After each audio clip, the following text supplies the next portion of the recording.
The copper-scented air of the pre-flight briefing room was still vibrating with the sound of the air conditioning when Major Elias Thorne looked directly past Chief Warrant Officer Sarah Vance, as if she were a piece of furniture, and told the commanding officer he wouldn't be taking a woman into the box at the National Training Center. It was 0415 at Fort Campbell, Kentucky, and the humidity was already thick enough to taste, a heavy, wet blanket that smelled of damp pine and jet fuel.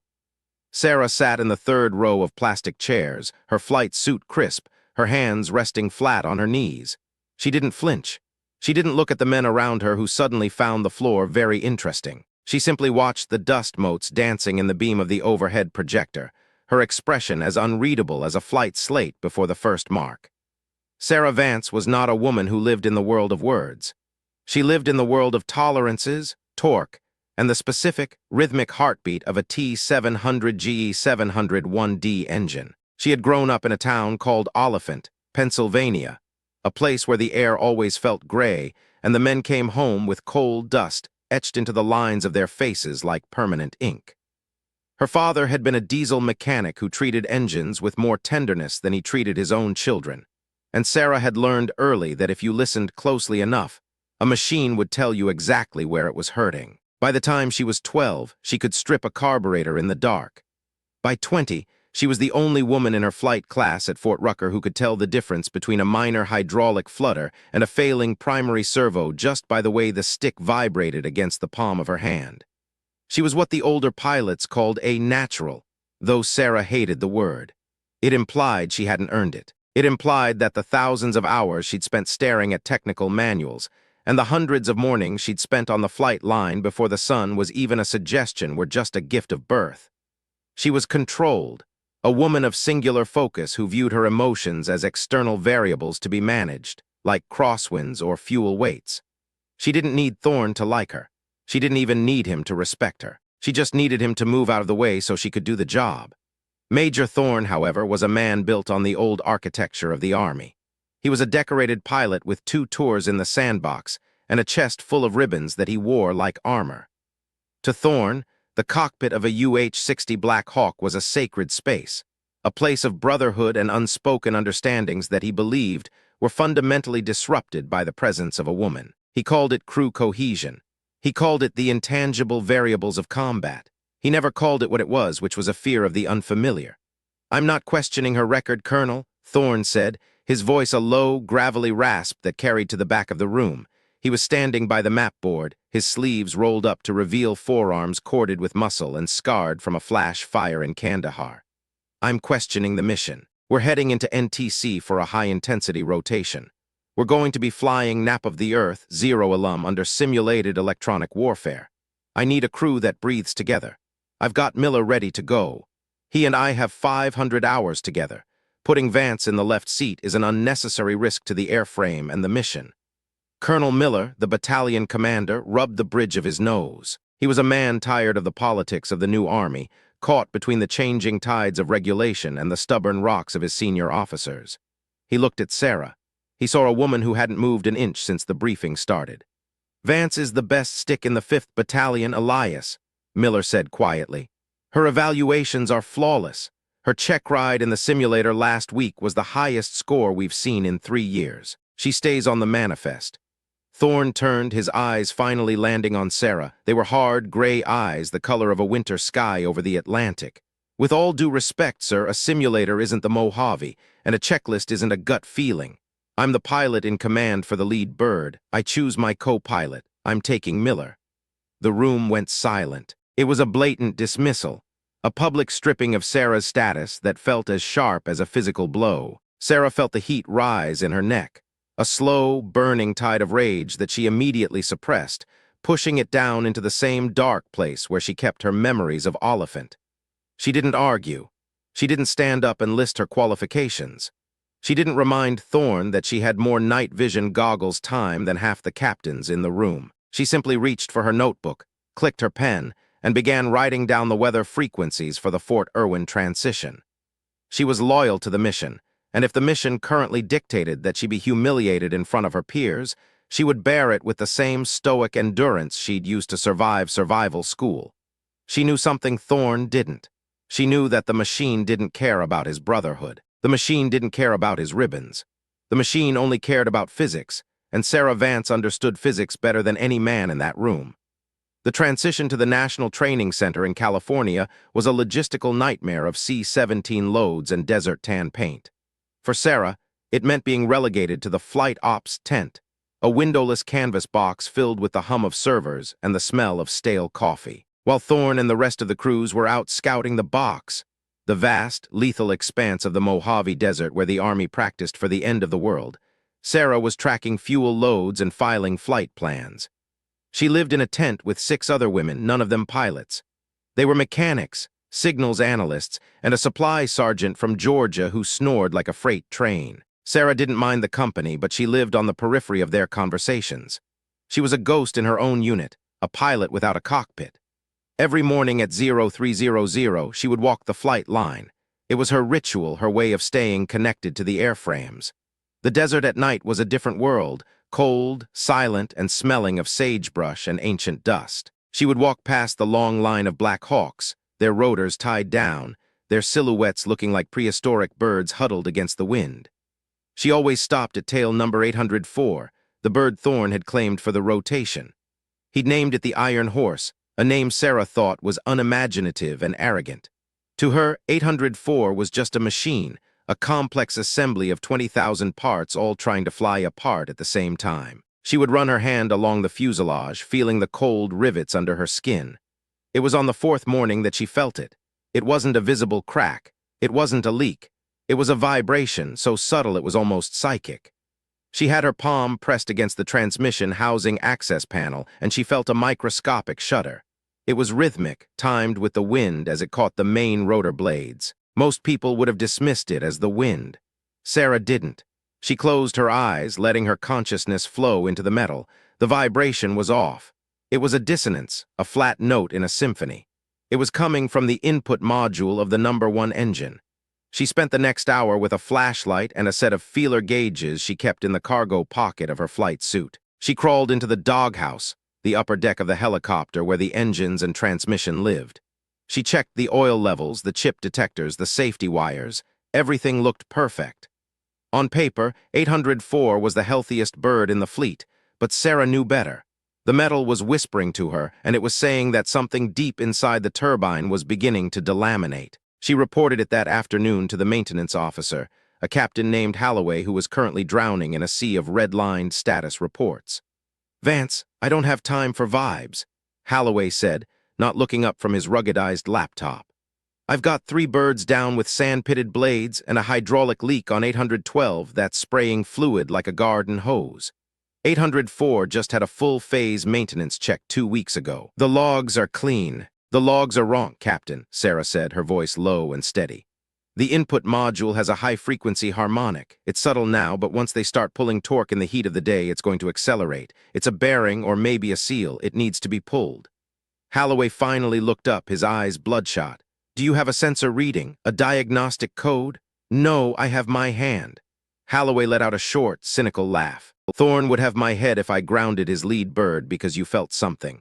He's already complaining that we're too slow on the turnarounds. If it's not on the computer, it's not happening. Go back to Ops, Vance. File the weather reports." Sarah stood her ground for 3 seconds, a long time in the military. She looked at Holloway, seeing the exhaustion and the departmental blindness. She didn't beg. She didn't argue. She simply nodded once and walked out. She went to the back of the Ops tent and pulled the technical manual for the T-700 engine. She read for 4 hours, memorizing the tolerances of the bearings in the input module. She calculated the centrifugal force at 10,000 RPMs. She plotted the heat expansion of the seals in 110-degree desert heat. The math confirmed what her hand already knew. The engine was a ticking clock. The tension in the unit was reaching a breaking point. The war was starting in 48 hours. The opposing force, the Black Horse Regiment, was already moving into the mountains, preparing to ambush the incoming brigade. Thorne was in a state of high-octane aggression, pushing his crews to the limit. He was the alpha of the pack, the man everyone looked to for confidence. And Sarah was the woman in the corner, watching the clock. That evening, the unit gathered for the final mission brief. The room was a massive GP-large tent, the air thick with the smell of body odor and nervous energy. A large sand table occupied the center of the room, representing the whale's belly, a narrow, treacherous canyon that the Black Hawks would have to navigate at low level to insert a long-range surveillance team. Thorne was at the head of the table, a laser pointer in his hand. He looked energized, his face illuminated by the glow of the tactical map. "We go in at 0200. No lights, no radio. We'll be using the terrain to mask our signature. The wind is going to be kicking up through the canyon, so expect some rotor wash issues. Miller, you're on my wing. We're going to be heavy, full fuel, full team, plus the extra gear. It's going to be tight."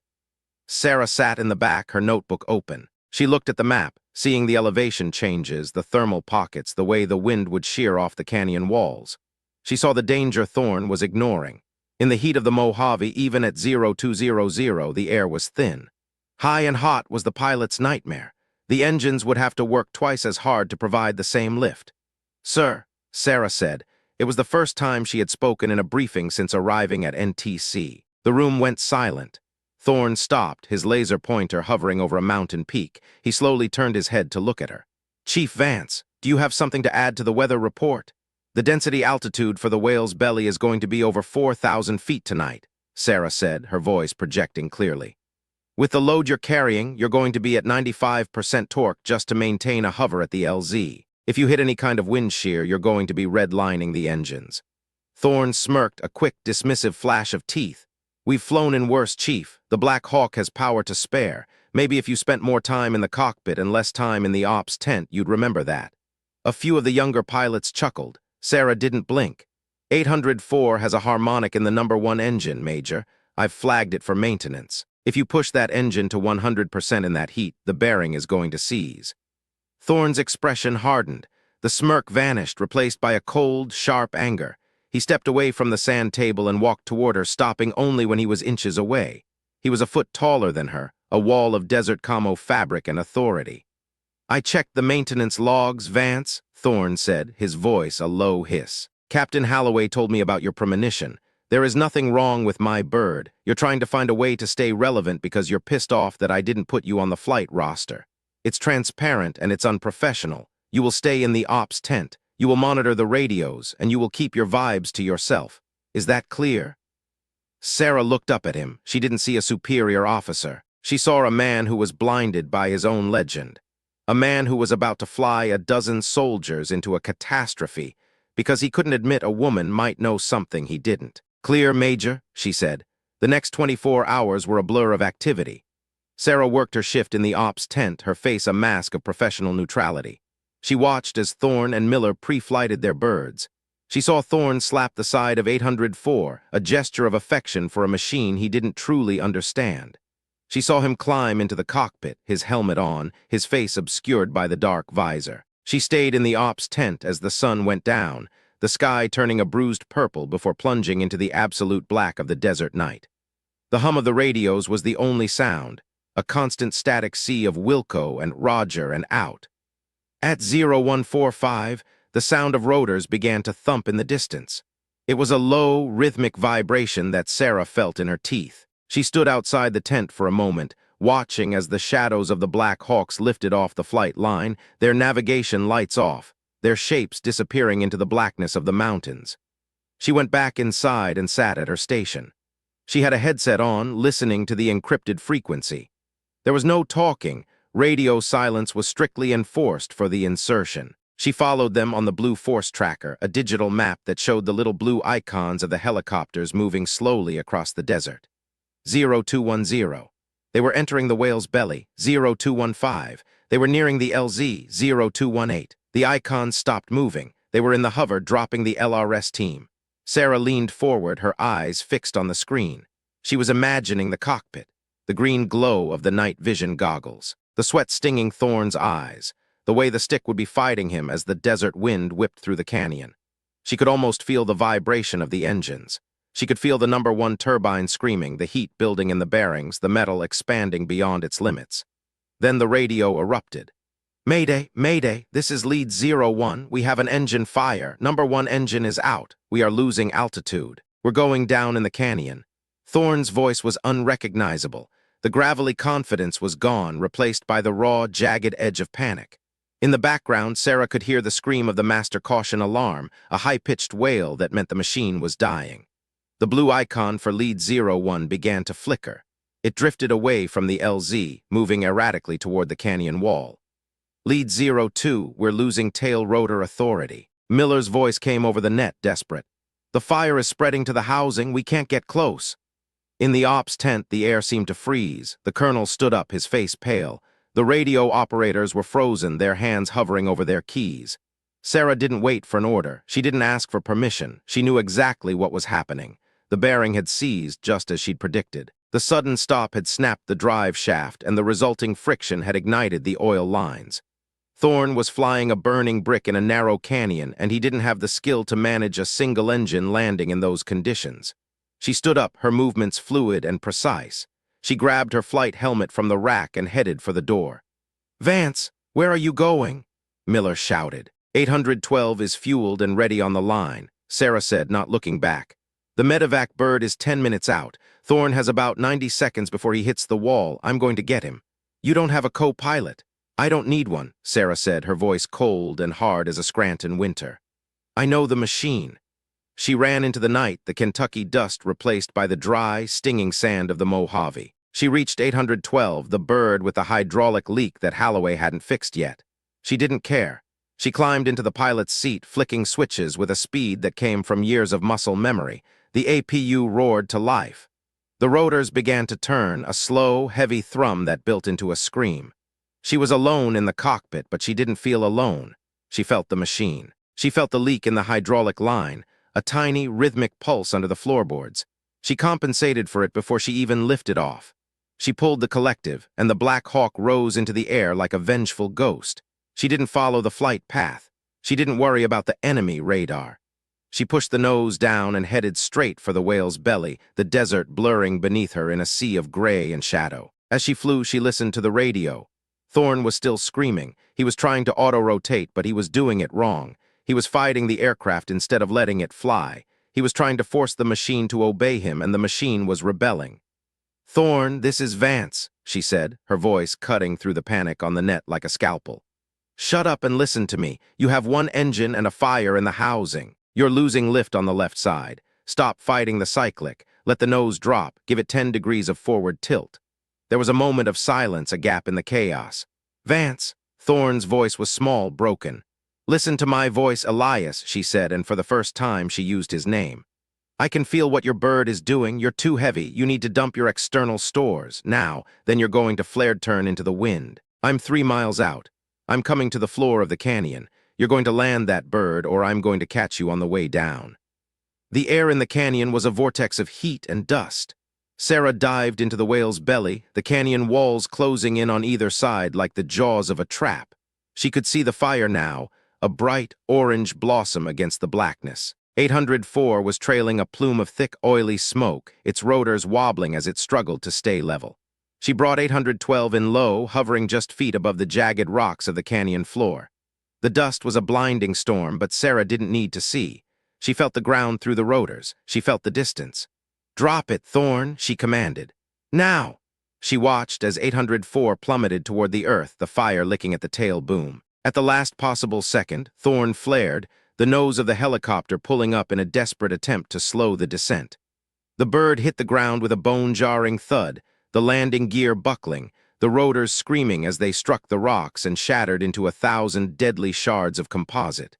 The fire erupted, a wall of flame that lit up the canyon like midday. Sarah didn't wait for the dust to settle. She landed 812 20 yards away, the hydraulic fluid from her own leak spraying onto the windshield. She was out of the cockpit before the rotors had even stopped, running toward the burning wreck of 804. She saw the soldiers scrambling out of the back, dazed and bleeding but alive. She saw Miller, the co-pilot, dragging himself through the sand. And she saw Thorne. He was slumped in the pilot's seat, his visor cracked, the fire inching toward the cockpit. The door was jammed, the frame warped by the impact. Sarah reached the door. The heat was a physical weight, searing her skin, singeing her hair. She grabbed the handle, but it wouldn't budge. She looked through the glass and saw Thorne looking back at her. His eyes were wide, filled with a primal, naked terror. He wasn't a major anymore. He wasn't a hero. He was just a man who was about to burn to death in a machine he didn't understand. Sarah didn't feel pity, she didn't feel triumph, she felt the task. She reached into her survival vest and pulled out a small, heavy pry bar. She jammed it into the seam of the door and threw her entire weight against it. The metal groaned. She did it again, her muscles screaming, her lungs burning from the smoke. With a violent crack, the door gave way. She grabbed Thorne by the harness and hauled him out. He was a dead weight, his legs broken, his breathing shallow. She dragged him across the sand, the heat of the explosion behind them throwing their shadows long and distorted against the canyon walls. They reached 812 just as the fuel tanks on 804 went up. The shockwave knocked Sarah to her knees, but she didn't let go of Thorne. She shoved him into the cabin of her helicopter, then climbed back into the pilot's seat. The hydraulic warning light was flashing red now. The leak was critical. She had maybe 5 minutes of control left. She pulled the collective. The helicopter groaned, the vibration in the floorboards turning into a violent shudder. She ignored it. She turned the bird and headed out of the canyon, the smoke of the crash disappearing behind them. She flew in silence, her hands steady on the controls, her eyes fixed on the horizon where the first hint of dawn was beginning to bleed into the sky. In the back of the helicopter, Thorne was drifting in and out of consciousness. He looked up at the ceiling of the cabin, listening to the sound of the engine. He'd spent 20 years in these machines, but for the first time in his life, he was really hearing it. He heard the way Sarah was nursing the failing hydraulics. He heard the way she was adjusting the torque to compensate for the wind. He heard the precision, the absolute, unwavering competence of a woman who was doing something he had claimed was impossible. When they landed at the medevac site, the rotors of 812 flickered and died the moment she cut the engines. The hydraulic fluid was gone. The machine had given her everything it had and not a second more. Sarah sat in the cockpit for a long moment, her hands still on the controls. Her face was covered in soot, her flight suit torn, her skin blistered from the heat. She felt the silence of the desert. She felt the weight of the night. The medics rushed to the helicopter, pulling Thorne and the others out. Colonel Miller was there, his face a mask of shock and relief. He walked up to the cockpit and looked at Sarah. "Vance," he said, his voice shaking. You stole an aircraft. You broke every regulation in the book." Sarah turned her head. She looked at him with those calm, unblinking eyes. "The mission was to recover the LRS team, sir. The team is recovered. The crew is alive."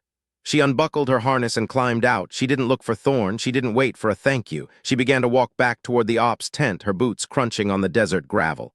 "Vance!" She stopped and turned. Thorne was on a stretcher, his face pale, his legs splinted. He was looking at her, his expression a complex wreckage of pain, shame, and a realization that was still sinking in. "Why?"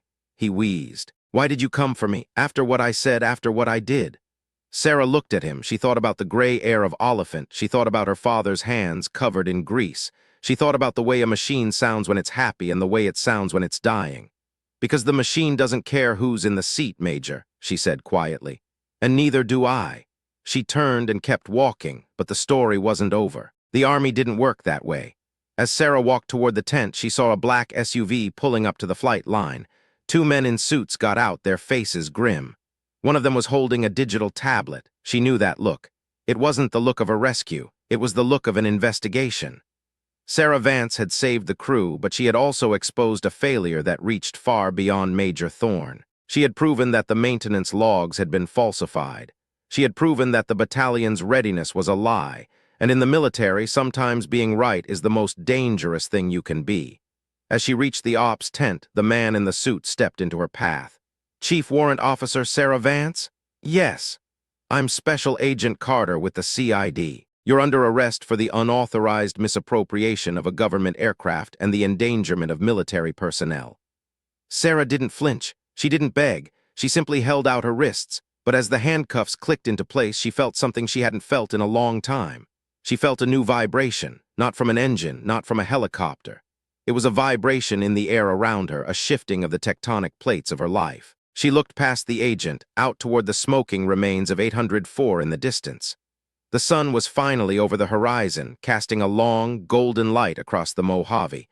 She had landed the burning helicopter. She had saved the man who doubted her. And now the real battle was about to begin. She was led toward the SUV, but she didn't look like a prisoner. She looked like a woman who had finally found the frequency she'd been searching for her entire life.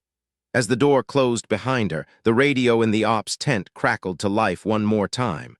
It was a voice from the Pentagon, a high-ranking general who had been monitoring the exercise. "I want a full transcript of the flight recordings from 812, the voice said, "and I want to know exactly who was flying that bird, because I've never seen anyone handle a Black Hawk like that in my entire career."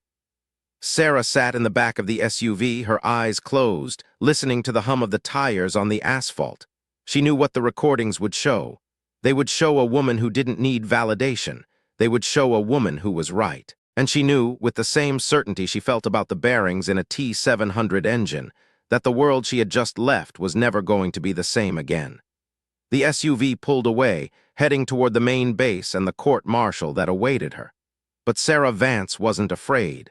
She had already faced the fire, and she had come out the other side. The desert was wide, the sky was endless, and for the first time in her life, Sarah Vance felt like she was exactly where she was supposed to be. But as they cleared the first security checkpoint, the driver of the SUV suddenly slammed on the brakes. A column of Black Hawks was descending from the sky, blocking the road. They weren't from the 5th Battalion. They were unmarked, painted a deep, matte black that swallowed the morning light. A man in a flight suit she didn't recognize stepped out of the lead bird. He had no rank, no name tag. He just had a look of dark, lethal competence. He walked up to the SUV and tapped on the window. The CID agent rolled it down, his face pale. "Change of plans," the man said, his voice like cold steel. "Chief Vance isn't going to the brig, she's coming with us." Sarah opened her eyes. She looked at the black helicopter and she felt it, a vibration unlike anything she had ever encountered. It was powerful, precise, and completely unknown.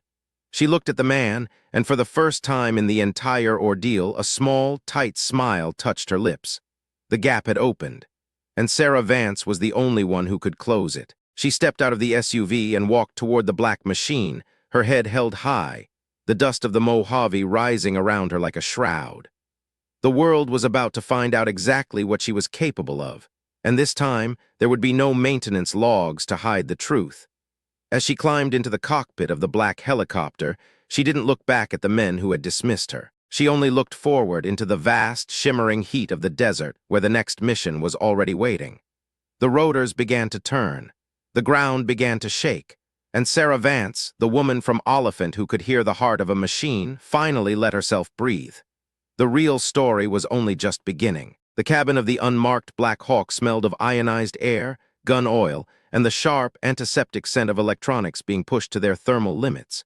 Sarah sat on the nylon troop seat, her back straight against the frame, watching the desert floor drop away through the open cabin door. The man who had intercepted the SUV sat opposite her, his face a map of scars and calculated indifference. He didn't speak. He didn't offer a name. He simply handed her a pair of Pelter headsets and pointed to the jack. Sarah plugged in, the sudden silence of the noise-canceling technology wrapping around her head like a shroud, leaving only the low, rhythmic hum of the intercom and the distant, wet thrum of the twin T-700 GE-701D engines. The vibration in this bird was different. It wasn't the rattling, overworked shimmy of the 5th Battalion's airframes. This was a precision-tuned resonance, a frequency so clean it felt more like a heartbeat than a machine. Sarah closed her eyes for a second, letting her mind map the aircraft. The transmission was cool. The tail rotor drive shaft was perfectly balanced.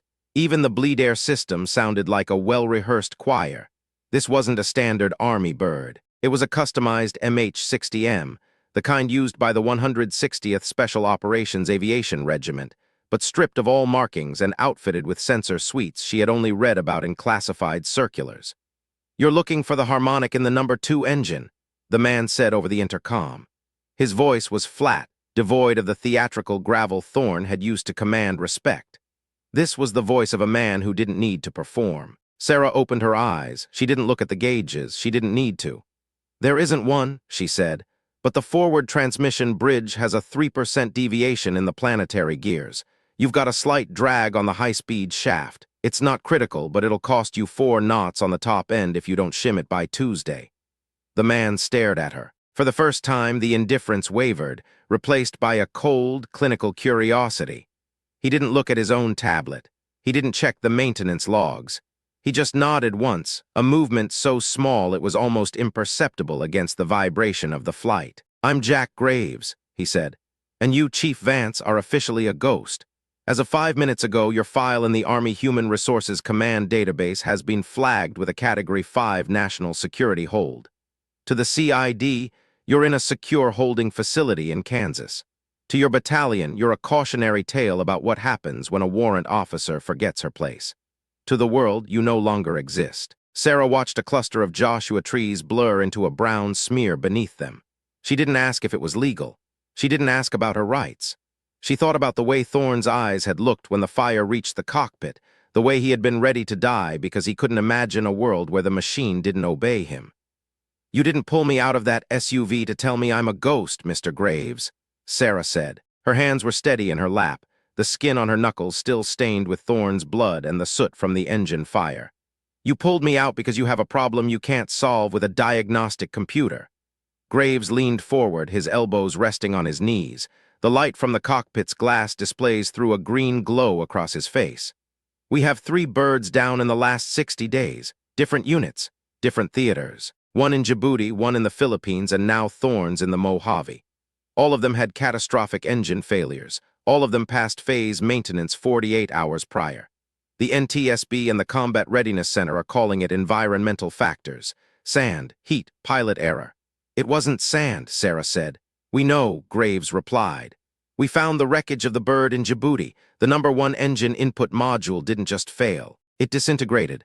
The metallurgy report came back yesterday. The bearings weren't just worn. They were counterfeit. High-grade industrial fakes made of a recycled titanium alloy that looks like the real thing until it hits 12,000 RPMs at operating temperature. Then it turns into shrapnel." The weight of the statement settled into the cabin, heavier than the G-forces of the bank Graves pilot was currently executing. Sarah felt a coldness in her gut that had nothing to do with the altitude. Counterfeit parts in the aviation supply chain were a nightmare, a silent virus that could kill a pilot 10,000 miles away from the person who signed the shipping manifest. "How many?" Sarah asked. "That's the problem," Graves said. "The parts are moving through the standard logistics channels at Fort Hood, Campbell, and Bragg. They're being entered into the system as OEM replacements. Someone at the Defense Logistics Agency is clearing the paperwork. We can't find the source because the system says the parts don't exist. We've tried the diagnostics. We've tried the vibration analyzers. The fakes are good enough to fool the sensors. They just aren't good enough to fly." "You need someone who doesn't use the sensors," Sarah said. Graves reached into a small cooler between the seats and pulled out a bottle of water, handing it to her. Sarah realized then that her throat was like sandpaper, the desert dust still coating her lungs. She took a sip, the cold water feeling like a miracle. "We need the natural," Graves said, his voice dropping an octave. "We need the woman who can hear a bearing delaminating from 50 feet away. We have a fleet of 48 birds scheduled to deploy to the Persian Gulf in 72 hours. If 10% of those engines are carrying these bearings, we aren't sending a task force. We're sending a funeral procession."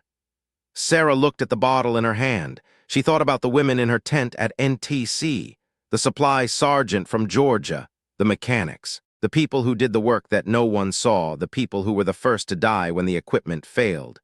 She thought about the mission, the absolute, unwavering necessity of the bird being right. "I need a crew chief," Sarah said. "I don't work alone. I need someone who can turn the wrenches while I listen, someone who knows when to shut up." Graves gestured toward the front of the aircraft. "Meet MSGT Russo. He's been the lead tech for the Night Stalkers for 15 years. He's the one who told me I was an idiot for not grabbing you the second you touched down in that canyon." From the jump seat just behind the cockpit, a man unbuckled and turned around. He was older, his hair a close-cropped silver, his face leathered by 3 decades of flightline sun. He had a smudge of grease on his forehead and eyes that looked like they had seen everything and found most of it wanting. He didn't smile. He didn't shake her hand. He just looked at her flight suit, lingering on the soot and the tears in the fabric. "You're the one who dragged that egomaniac Thorne out of the fire," Russo said. His voice was a low rumble, the sound of a heavy diesel idling. "I'm the one who told him the engine was going to fail," Sarah corrected. Russo nodded slowly. He reached into his pocket and pulled out a small, blackened piece of metal, a bearing race shattered and twisted. He tossed it to her. Sarah caught it in one hand. She didn't need to look at it. She ran her thumb over the inner curve, feeling the microscopic pits in the metal. The texture was wrong. It felt oily even though it was dry. It felt cheap. "The alloy is off by 0.2% on the chromium content," Russo said. I can't see it, the lab can barely see it, but you felt it in the wind, didn't you? I felt it in the floorboards, Sarah said. She handed the metal back. We have 72 hours. 68 now, Graves said. We're landing at a restricted hangar at Creech Air Force Base. The first batch of birds is already being staged. You're going to walk the line, Vance. You're going to tell us which ones stay and which ones go, and then we're going to find out who sold us those bearings. The landing at Creech was a study in shadows. They didn't taxi to the main terminal or the standard military ramps. They flew low over the shimmering heat waves of the runway and hovered into a massive, corrugated steel hangar at the far north end of the base, tucked behind a ridge of rock that shielded it from the prying eyes of the highway. As the rotors wound down, the silence that followed was heavy, broken only by the ticking of cooling metal. Sarah stepped out onto the concrete. The heat hit her like a physical blow, 110 degrees of dry, punishing Nevada air. Inside the hangar, 12 Black Hawks sat in 2 perfect rows, their tan paint glowing under the high-intensity LED lights. Teams of mechanics moved around them like ants, but there was a tension in the air, a lack of the usual flight line banter. These men knew they were looking for a killer, and they knew they were failing to find it. Start with the one on the end, Russo said, grabbing a tool bag from the MH-60M. Tail number 214. It just came off the boat from a refurb in Alabama. It's got 2 zero-time engines. Sarah walked toward the aircraft. She didn't look at the logs. She didn't talk to the mechanics. She walked to the left side of the fuselage and placed her hand on the cowling just below the intake of the number 1 engine. She stood there for a long time, her eyes closed, her breathing shallow. The hangar was quiet. The mechanics stopped what they were doing, watching the woman in the torn flight suit. To them, she looked like a medium at a seance. To Russo, who was leaning against a tool chest with his arms crossed, she looked like a master tuner at a piano. Sarah felt the heat of the hangar floor through her boots. She felt the static electricity in the air. And then she felt the bird. It was cold, dead metal, but every machine has a residual memory of its last run, a ghost of the vibration that lingers in the mounts and the seals. She moved her hand 6 inches to the right. This one is clean, she said. She moved to the next bird, 402. She repeated the process, a minute of silence, a shift in her weight. Clean. The third bird, 119, was different. Sarah didn't even have to touch it. As she approached, she felt a heaviness in the air around the engine housing. It was a dissonance, a feeling of wrongness that manifested as a slight pressure in her inner ear. She climbed the maintenance ladder and laid her palm flat against the transmission deck. This one, Sarah said. Her voice was quiet, but it carried to the ends of the hangar. Pull the number 2 input module. Now. Chief, that engine has 4 hours on it, a young sergeant said, stepping forward. We just ran the diagnostics an hour ago. The vibration levels are in the green, perfect balance. Sarah didn't look at him. She looked at Russo. Pull it. Russo didn't hesitate. He barked an order, and within minutes the cowlings were open. The smell of fresh turbine oil filled the air. A team of 3 mechanics worked with practiced speed, disconnecting the fuel lines, the electrical leads, and the mounting bolts. They lowered the input module onto a padded cart with a hydraulic lift. Russo stepped forward with a specialized torque wrench and a set of pullers. He disassembled the module with the grim focus of a surgeon performing an autopsy. When the main bearing assembly finally came free, he held it up to the light. To the naked eye, it was a masterpiece of engineering, shiny, smooth, and smelling of high-grade lubricant. It looks perfect, Chief, the young sergeant said, his voice tinged with a mix of relief and subtle, I told you so. Sarah walked over to the cart. She picked up a small spray bottle of solvent and cleaned the grease off the outer race of the bearing. Then she took a standard-issue magnetic pickup tool from Russo's belt and held it an inch above the metal. The bearing jumped. It didn't just attract the magnet, it snapped to it with a violent, unnatural force. Titanium isn't magnetic, Sarah said, her voice cold, and neither is high-grade aerospace steel, not like that. Russo took the magnet. He moved it around the bearing. The metal groaned as the internal balls shifted, reacting to the magnetic field. He looked at Sarah, his face pale. It's a carbon steel core with a titanium nitride coating, Russo whispered. They didn't just fake the alloy, they used junk iron and plated it to look like a $5,000 part. If this hit operating temperature, the core would have expanded faster than the coating. It would have seized the shaft in under 10 minutes. A heavy silence descended over the hangar. The mechanics looked at the bearing, then at Sarah. The vibe she had felt wasn't a psychic premonition. It was the microscopic magnetic signature of the inferior metal, a subtle distortion in the Earth's field that she had sensed through the sensitivity of her own nerves. Graves stepped out of the shadows of the office. He was holding a phone to his ear, his expression grim. He listened for a moment, then tucked the phone away. "We have a problem," Graves said. "That part wasn't just a random swap. I just got the shipping manifest for 119. That module was hand-delivered by a civilian contractor out of North Las Vegas, a company called Apex Aerospace. They've got the contract for the entire Gulf deployment." "Hand-delivered?" Sarah asked. "That's not the standard procedure for DLA parts. They claimed it was an expedited readiness initiative," Graves said. "A way to bypass the red tape and get the birds flight-ready. The colonel at the 5th approved it because he was under pressure to meet the deployment window. The same colonel who's currently trying to have you court-martialed for saving Thorne's life." Sarah felt the rage again, but it was different this time. It wasn't the hot, impulsive anger of the briefing room. It was the cold, dark competence of a predator who had found the scent. She looked at the line of Black Hawks. She saw them not as machines, but as targets. "They're killing us from the inside," Sarah said. "And they know we're looking," Graves added. "That phone call, Apex just pulled their technicians from the base. They claimed there was a contractual dispute. They're scrubbing their data as we speak. If we don't get to their warehouse tonight, the paper trail is going to vanish, and 48 pilots are going to fly into the sand with those bearings in their engines." "We're not going to the warehouse," Sarah said. She turned to Russo. "How many of these birds have Apex parts?" Russo checked his tablet. 14 in this hangar alone, another 30 at Fort Hood." "We can't fix 44 engines in 60 hours, Sarah said, "even with every mechanic in the Army, but we don't have to." She looked at Graves. "The contractor didn't just sell us parts, they sold us a lie. They're sitting on the real parts somewhere. They're selling the high-grade titanium on the black market and replacing it with this junk iron. If we find the real inventory, we can swap them, but we need to know where they're keeping the good stock." "And how do we do that?" Graves asked. "We go to the source," Sarah said. "We don't send a tactical team. They'll see you coming a mile away. You send me. I'm a disgraced warrant officer facing a court-martial. I'm looking for a way out. I'm the perfect person to offer them a deal." "It's too dangerous," Graves said. "These people aren't just crooked businessmen. They're part of a network that's comfortable sabotaging the U.S. military. They've already killed 3 crews." "I've spent my whole life being told what's too dangerous," Sarah said. She looked at her hands. "I'm the only one who can walk into a room of parts and tell them exactly which ones are stolen. I'm the only one who can prove the fraud in real time." Russo stepped up beside her. "I'm going with her. I can play the disgruntled crew chief. I've been practicing the disgruntled part for 20 years. Graves looked at them, the pilot who could hear through metal and the mechanic who had forgotten how to smile. He looked at the shattered bearing on the cart. "The warehouse is in a light industrial park near the Henderson Executive Airport," Graves said.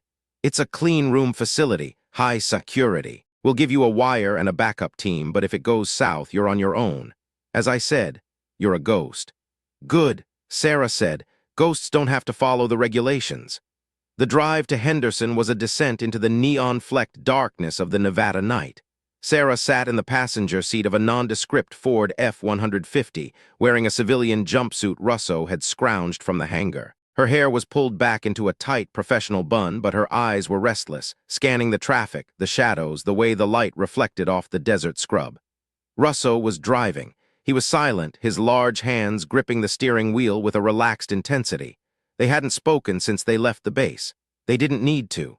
There was a shared frequency between them, a mutual understanding of the cost of the mission. "You ever wonder why we do it?" Russo asked suddenly. He didn't look at her. He was watching a black SUV 3 cars back. "Do what?" "Fix things that are designed to break, save people who don't want to be saved." Sarah watched the lights of the Las Vegas Strip shimmering on the horizon like a fever dream. "My father used to say that a machine is the only thing in this world that doesn't lie to you. If it's hurting, it tells you. If it's happy, it tells you. People are complicated. They have agendas. They have egos. The machine just has the work." Russo grunted in agreement. "Thorne was a piece of work. I worked on his bird back in 12. He treated the airframe like a rental car, never listened to the crew chiefs. Always thought his gut was better than the torque specs. Guys like that, they're the ones who get people killed. And they're the ones who get the medals." "I don't want the medal," Sarah said. "I know," Russo said. "That's why I'm here." They pulled into the industrial park at 2300. The Apex Aerospace building was a low, windowless slab of concrete surrounded by a double-layered chain-link fence topped with concertina wire. It looked more like a prison than a warehouse. Two guards in black tactical gear stood at the gate, their movements crisp and professional. These weren't rent-a-cops. These were private security, likely ex-military, the kind of men who were paid to not ask questions. Russo rolled down the window as they reached the gate. He leaned out, his face a mask of weary irritation. "I'm here for the 0100 pickup. Apex expedited. We got a bird grounded at Creech and the colonel is screaming for the manifold." The guard checked a clipboard. "No 0100 pickup on the manifest." "Then call your boss," Russo growled. "Because if I go back to the base without that part, the next person coming through this gate is going to be a CID task force with a warrant the size of a phone book. We're trying to do this the easy way. Don't make me do it the hard way." The guard looked at Sarah. She didn't look back. She was staring at the building, her head tilted slightly. She could hear the hum of the HVAC system. It was a massive unit, overspec for a building this size. That meant they were maintaining a climate-controlled environment, likely a clean room for precision electronics or, more importantly, for the storage of high-grade aerospace alloys that were sensitive to temperature and humidity. The guard stepped into the shack and made a call. A minute later, the gate buzzed open. "Hangar 4, the guard said. "Park in the yellow zone, someone will meet you." They drove slowly through the lot. The air here felt different, metallic, charged. Sarah felt the vibration of a heavy compressor somewhere beneath the ground. As they parked, a man stepped out of the loading dock. He was thin, wearing a tailored suit that looked out of place in an industrial park. He had the sharp, hungry look of a man who had traded his soul for a corner office. "I'm Mr. Vane," the man said. "I wasn't told to expect a late-night visit from the 5th Battalion's finest." Sarah stepped out of the truck. She walked right up to him, stopping just inside his personal space. She didn't look at his eyes. She looked at the way his carotid artery was pulsing in his neck. "The 5th Battalion doesn't know we're here," Sarah said. Her voice was a low, dangerous silk. "But the CID does, and they're about 2 hours away from realizing that the bearing I pulled out of tail number 119 today isn't made of titanium. It's made of garbage." Vane's expression didn't change, but the pulse in his neck jumped. "I don't know what you're talking about, Chief." "Vance," she said. "The one they're calling a ghost because I stole a helicopter to save a major who was too stupid to listen to me. I'm the one who's about to be court-martialed and stripped of my rank because I told the truth. And I'm the one who's tired of being the only person in the army who doesn't have a retirement fund." Vane looked at her, his eyes narrowing. He looked at the truck, at Russo, who was leaning against the hood with a cigarette he hadn't lit. He looked back at Sarah, seeing the soot under her fingernails and the cold, dead look in her eyes. "You're looking for a payout?" Vane asked. "I'm looking for a way to stay out of Leavenworth," Sarah said. "And I'm looking for the real parts. You've got 44 engines worth of high-grade titanium bearings somewhere in this building. That's about $4 million on the black market. If I tell the CID they are in this warehouse, I get a reduced sentence. If I don't tell them, well, then I imagine those parts could disappear tonight, and maybe some of that $4 million could find its way into a private account." Vane smiled. It was a thin, oily thing. "You're smarter than you look, Chief Vance, but you're also a risk. How do I know you're not wearing a wire?" "Search me," Sarah said. She held out her arms. Vane signaled to one of the tactical guards. The man stepped forward and ran a professional sweep over her. He checked her boots, her waistband, the collar of her jumpsuit. He found nothing.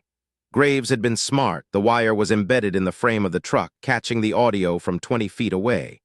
"She's clean," the guard said. "Follow me," Vane said. He led them through the loading dock and into a long, white-tiled corridor. The air was cold, the silence absolute. They passed several locked doors before reaching a heavy, steel-reinforced portal with a biometric scanner.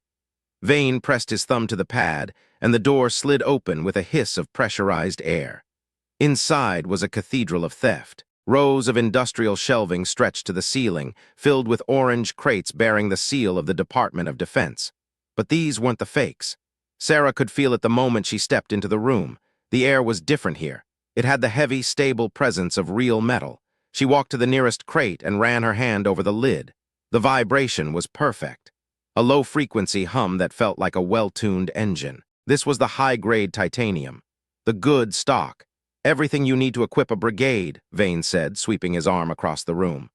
The army pays for the fakes, and the private collectors in Eastern Europe and China pay for the real thing. It's a beautiful system.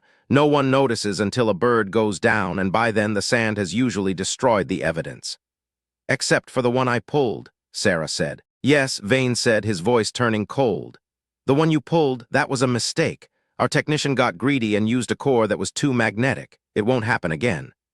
Sarah walked deeper into the warehouse, her mind working with the speed of a flight computer. She was counting the crates, mapping the layout, looking for the exit points. She felt Russo behind her, his presence a solid weight of reassurance. So, Vane said, leaning against a crate, "What's your price, Chief? How much is your silence worth?" Sarah stopped in front of a crate at the very back of the room. This one was different. It wasn't titanium. It was something else.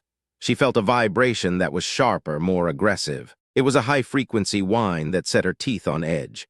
She reached out and touched the crate. The metal was vibrating, not from a motor, but from a resonance. She followed the sound, her eyes scanning the floor. There, tucked behind a stack of pallets, was a small, black box with a series of wires running into the warehouse's main power grid. "What's that?" Sarah asked, pointing to the box. Vane's smile vanished. "That's none of your concern. It's a frequency emitter," Sarah said. She felt the pulse in the air. "You're not just stealing parts, Vane. You're testing something. You're using the warehouse as a giant tuning fork." The realization hit her like a bird strike. The failing engines weren't just failing because of the parts. They were being targeted. The magnetic cores in the fake bearings were designed to react to a specific frequency. A directed energy pulse could seize an engine from miles away if the bearing was tuned to the right harmonic. The fakes weren't just about money. They were about control. They were a kill switch for the entire U.S. helicopter fleet. "You're not just a thief," Sarah said, turning to Vane. "You're a saboteur." Vane didn't argue. He didn't offer a clever rebuttal. He simply stepped back and signaled to the guards. "Kill them. Burn the truck. We're moving the inventory to the secondary site now." Russo moved before the guards could raise their weapons. He lunged at the nearest man, his massive shoulder catching the guard in the chest and slamming him into a shelving unit. The sound of clattering metal echoed through the warehouse. Sarah didn't go for a weapon. She went for the machine. She grabbed a heavy steel pry bar from a nearby workbench and smashed it into the black box. Sparks erupted, a blue flash of electricity arcing across the room. The high-frequency whine stopped instantly, replaced by the sudden deafening sound of a siren. "The wire!" Sarah shouted. "Russo, get to the truck!" She dove behind a crate as the second guard opened fire. The bullets chewed into the wood, sending splinters of high-grade titanium flying like shrapnel. Sarah felt a sharp pain in her shoulder, a hot iron brands of a graze, but she didn't stop. She crawled through the maze of crates, her mind focused on one thing, the frequency. She reached the main power panel for the warehouse. She knew these systems. They were identical to the ones on the flight line. She didn't look for a switch. She looked for the vibration. She found the main bus bar and jammed the pry bar into the gap. The warehouse went black. In the sudden darkness, the silence was absolute. Sarah stayed still, her breathing controlled, her ears tuned to the sound of the guards' boots on the concrete. She could hear them, 3 of them now, moving in a tactical formation. "Vance!" Russo's voice came from the loading dock, followed by the roar of the F-150's engine. Sarah didn't run for the door. She knew she wouldn't make it. Instead, she climbed. She pulled herself up the shelving units, moving with the silent agility of a shadow. She reached the top of the racks, 30 feet above the floor, and looked down. She could see the infrared beams of the guards' weapon sights cutting through the dark like red needles. They were moving toward the loading dock, distracted by Russo. Sarah reached into her jumpsuit and pulled out the one thing she had kept from the crash site, Thorne's cracked flight visor. She held it up, catching the faint glint of the emergency lights. She threw the visor toward the far corner of the room. The guards turned as one, their weapons firing into the darkness. The sound was a rhythmic hammer, the muzzle's flashes illuminating the room in strobe-like bursts. Sarah didn't wait. She leaped from the top of the rack, her body a projectile. She landed on the shoulders of the guard at the rear of the formation, the impact driving him into the concrete. She didn't stay to fight. She rolled, came to her feet, and sprinted for the loading dock. "Go!" she screamed as she hit the truck's bed. Russo didn't hesitate. He slammed the truck into reverse, the tires screaming as they caught the pavement. They burst through the loading dock doors and into the night, the F-150 bouncing over the curb and onto the main road. Bullets shattered the rear window, glass raining down on Sarah as she lay in the bed of the truck. She looked back and saw the warehouse receding in the distance, the black SUV already in pursuit. "They are on us," Sarah shouted through the broken glass. Russo was driving like a man possessed, weaving through the industrial park with a precision that would have made a race car driver jealous. "Graves, where the hell is the backup? They are 5 minutes out." Graves' voice crackled through the truck's speakers. "Hold on, Vance, we're coming. We don't have 5 minutes." Sarah yelled. She looked at the gear in the back of the truck. Russo's tool bag, a crate of cleaning solvent, a flare gun, and the shattered bearing she had pulled from 119. She grabbed the bearing and the flare gun. She looked at the black SUV, which was now less than 50 feet behind them. She could see the muzzle flashes from the sunroof. Sarah knew the physics. She knew the way the air moved around a moving vehicle. She knew the harmonic of the sub's engine, a high-performance V8, likely outfitted with the same counterfeit parts they were selling to the Army. She loaded the flare into the gun, but she didn't aim at the SUV. She aimed at the road. "Russo, bank left on the next turn." Russo didn't ask why. He yanked the wheel, the F-150 skidding sideways in a cloud of desert dust. Sarah fired the flare. The bright orange ball of fire hit the asphalt and erupted in a cloud of magnesium light. The SUV driver, blinded by the sudden glare, swerved. It was a minor correction, a split-second movement, but it was enough. Sarah threw the shattered bearing. It was a small piece of metal, no larger than a silver dollar, but she threw it with the calculated precision of a woman who understood trajectory better than anyone. The bearing skipped off the asphalt and was sucked into the sub's front intake. For a heartbeat, nothing happened. Then the sub's engine screamed. The carbon steel core of the bearing, reacting to the magnetic field of the sub's alternator, didn't just rattle, it shattered. The pieces were sucked into the cylinders, the engine seizing with a violent metallic shriek. The sub's front wheels locked, the vehicle flipping end over end in a spectacular spray of sparks and glass. The truck skidded to a halt 100 yards away. Sarah sat up in the bed, her breath coming in ragged gasps. Her shoulder was numb, her face covered in glass dust. She looked at the wreckage of the SUV, which was now a twisted pile of metal in the middle of the road. The silence of the desert returned, heavy and indifferent. Russo climbed out of the truck and walked to the back. He looked at the wreckage, then at Sarah. He saw the blood on her shoulder, the glass in her hair, and the pry bar still gripped in her hand. "You okay?" he asked. His voice was steady, but there was a new note in it, a profound, earned respect. "The frequency," Sarah said. She wasn't looking at him, she was looking at the sky. They weren't just stealing parts, Russo. They were building a weapon. They were going to bring down the entire fleet the moment they crossed into hostile airspace. Russo nodded. He reached out and took the pry bar from her hand. "Not anymore." The sound of sirens began to fill the air, and a fleet of black subs, the real ones this time, began to swarm the industrial park. Graves stepped out of the lead vehicle, his face a mask of grim satisfaction. He looked at the burning warehouse, then at Sarah. "We got the data," Graves said. "The wire caught everything. Vane is in custody. The warehouse is being secured." "The parts," Sarah said. "There are 48 birds that need those bearings, Graves, and they need them now."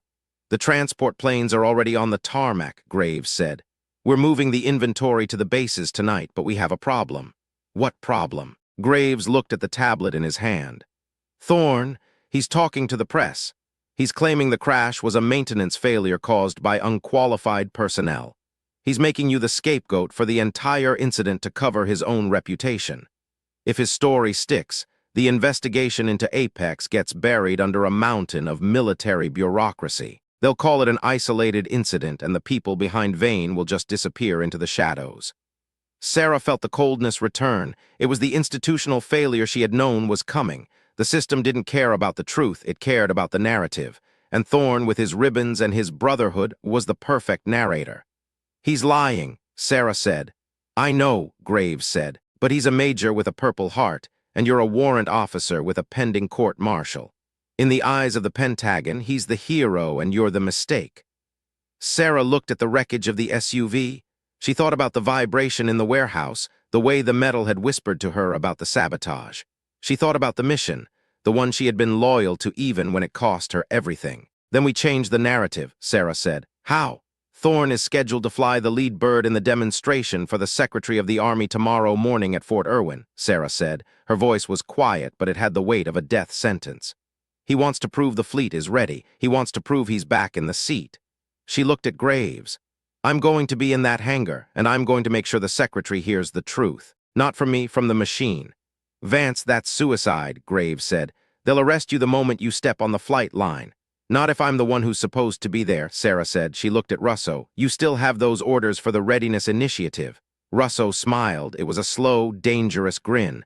I might have a few blank forms in the truck. Good, Sarah said. She stepped out of the truck bed, her movements stiff but purposeful. We have 6 hours until the sun comes up. We have a bird to prep. As they drove away from the burning warehouse, the first hint of dawn began to touch the Sierra Nevada mountains. Sarah Vance sat in the passenger seat, her eyes closed, listening to the vibration of the road. She could feel the storm coming. She could feel the weight of the institution she was about to challenge. But for the first time in her life, she wasn't just listening to the machine. She was the one who was about to set the frequency. And she knew, with the same certainty she felt about the physics of flight, that by the time the sun went down again, the world was going to know her name. Even if she had to burn her own career to the ground to make them listen. The real battle hadn't even begun, and Sarah Vance was ready to fly. The blood on Sarah Vance's shoulder was starting to tacky, the fabric of her civilian jumpsuit stiffening against her skin as the adrenaline from the chase began its slow, nauseating retreat. She sat in the back of the F-150, the desert wind whipping her hair into a tangled mess of copper and grit. Behind them, the orange glow of the burning warehouse stained the Nevada horizon, a jagged wound in the darkness that refused to heal. Russo was pushing the truck hard, the suspension groaning as he navigated the rutted access roads that skirted the edge of the Henderson Industrial Park. He didn't look back. He didn't check on her. He knew she was still there because he could hear her breathing, a rhythmic, shallow sound that synced perfectly with the rattling of the truck's tailgate. Sarah stared at the palm of her hand. There were microscopic shards of glass embedded in the meat of her thumb, reflecting the distant, strobing lights of the police cruisers that were currently descending on the scene they had just vacated. She didn't feel the pain. Not yet. She felt the frequency. It was still there, a phantom ringing in her ears that resonated in her very marrow. It wasn't a sound anymore, it was a memory of violence. The way the black box had hummed before she smashed it. The way the sub's engine had screamed when the counterfeit bearing turned its internals into a storm of shrapnel. Graves, Sarah said, her voice sounding like it had been dragged over gravel. She didn't have a radio, but she knew he was listening through the truck's integrated system. The frequency wasn't just a byproduct, it was the trigger. They aren't just selling bad parts, they're selling a vulnerability.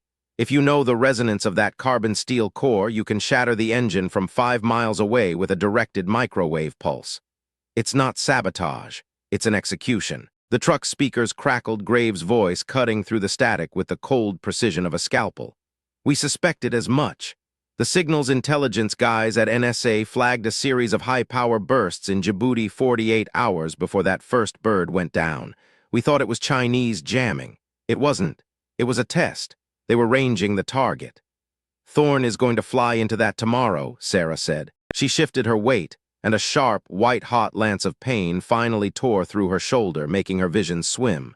She gritted her teeth, refusing to gasp.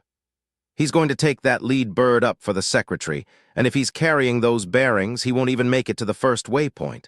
They'll drop him right in front of the cameras. It'll look like a catastrophic mechanical failure. It'll ground the entire fleet indefinitely, just as the deployment window opens.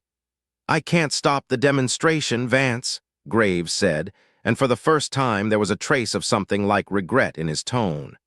The Secretary of the Army is already at Fort Irwin. The press pool is being vetted. Thorne has spent the last 6 hours on the phone with the Pentagon, painting himself as the survivor of a rogue maintenance error caused by a disgruntled warrant officer. To the world, you're the reason those birds are failing. If I try to pull him now, it looks like a cover-up. It validates his story. Russo slammed his hand against the steering wheel. So we just let him fly. We let him take that airframe up knowing it's a coffin. No, Sarah said. She leaned forward, pressing her forehead against the cool glass of the rear window. We don't let him fly, we change the bird. The silence that followed was heavy, broken only by the hum of the tires on the asphalt. Russo glanced in the rearview mirror, his eyes meeting Sarah's.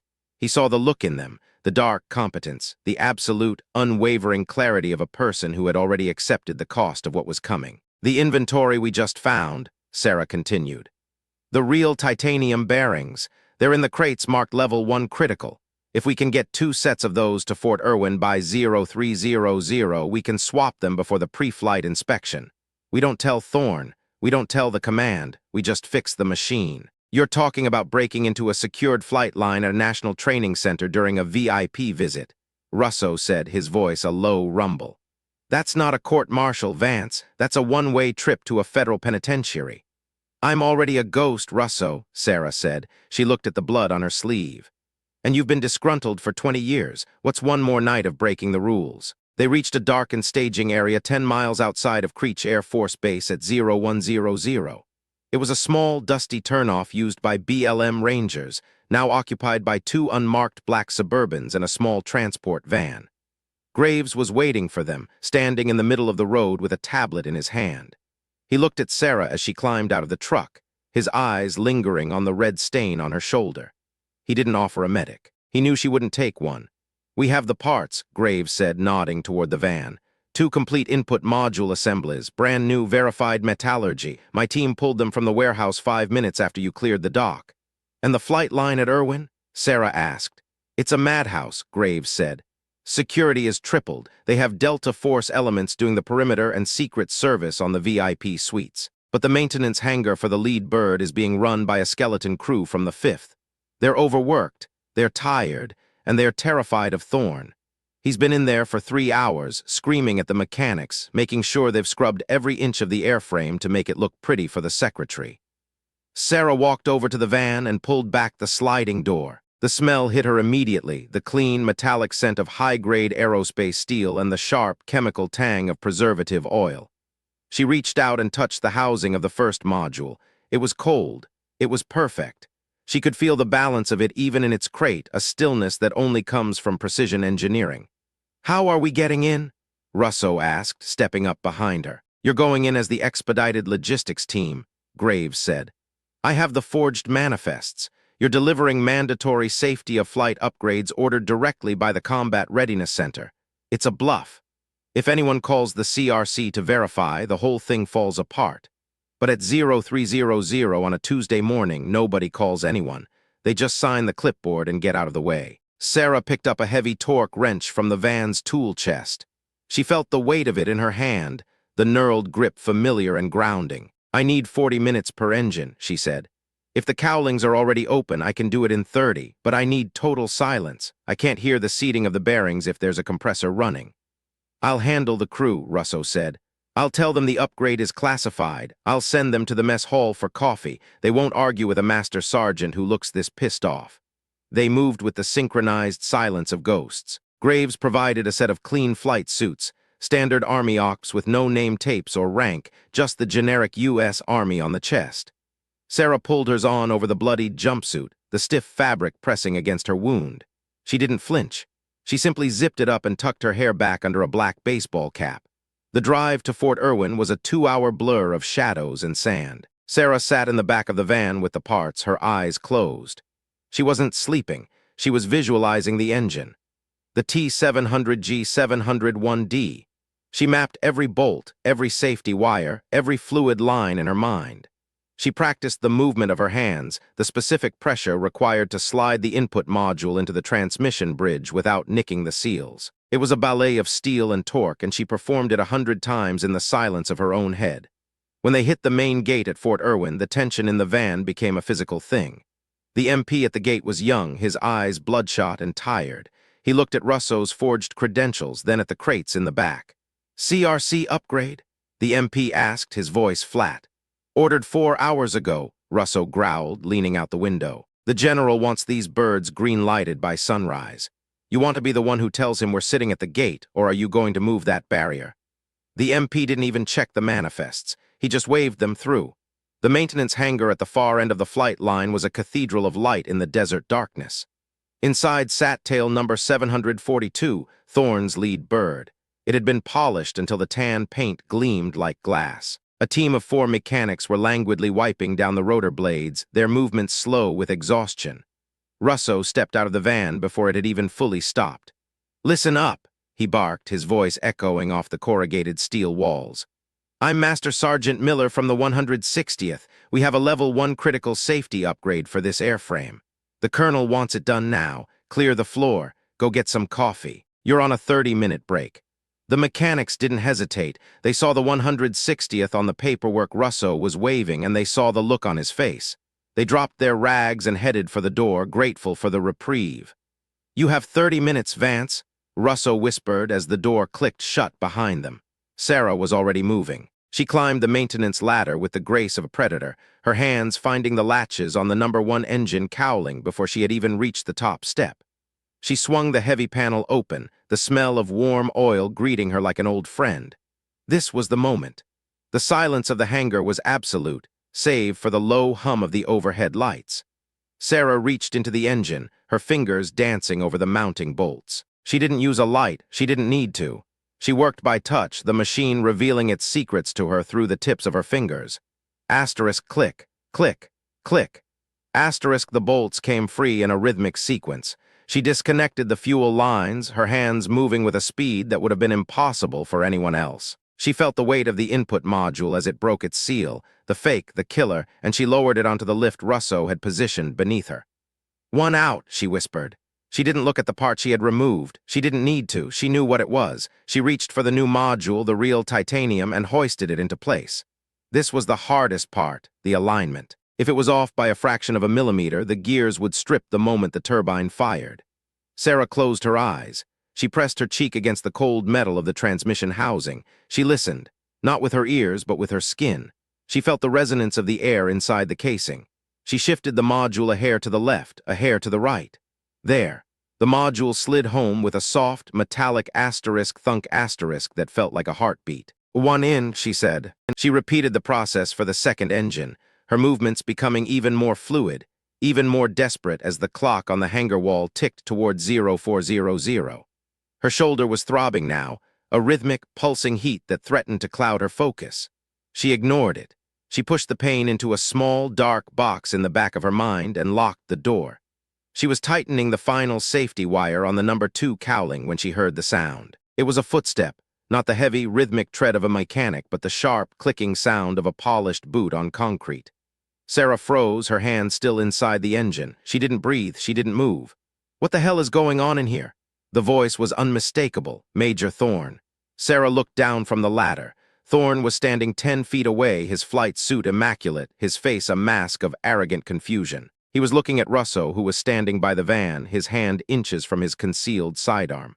"We're finishing the pre-flight, Major," Russo said, his voice level. "Just a final check on the fluid levels."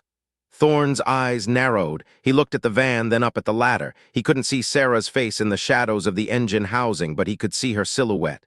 "Who is that?" Thorne demanded. He stepped forward, his hand dropping to the holster at his hip. "I didn't authorize any additional maintenance. I gave orders for this hangar to be cleared." "Orders changed, Major," Russo said. He stepped into Thorne's path, his massive frame blocking the officer's view. "The CRC sent a team. They found a discrepancy in the logs." "The CRC doesn't send teams to my flight line without calling me first," Thorne spat. He tried to push past Russo, but the master sergeant didn't budge. "Move aside, Sergeant. That's an order." "I can't do that, sir," Russo said. Thorne reached for his weapon. "Let him see, Russo." Sarah's voice came from the top of the ladder, quiet and cold. She stepped out of the shadows, the light of the hangar hitting her face. She didn't look like a warrant officer. She looked like a ghost that had come to collect a debt. Thorne froze. His hand stayed on his holster, but he didn't draw. He stared up at her, his mouth falling open in a mixture of shock and pure, unadulterated rage. "Vance," he whispered. You're supposed to be in a cell. You're supposed to be halfway to Kansas." "I'm right where I'm supposed to be, Major," Sarah said.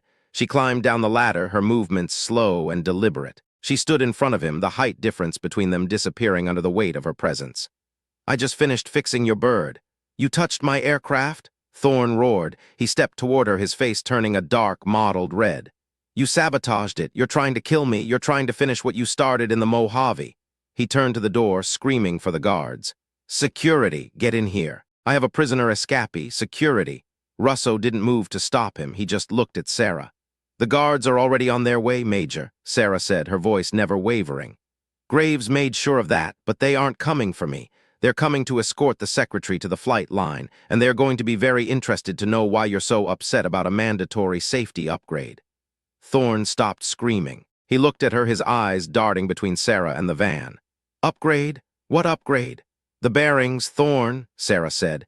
She stepped closer, her voice dropping to a whisper that only he could hear.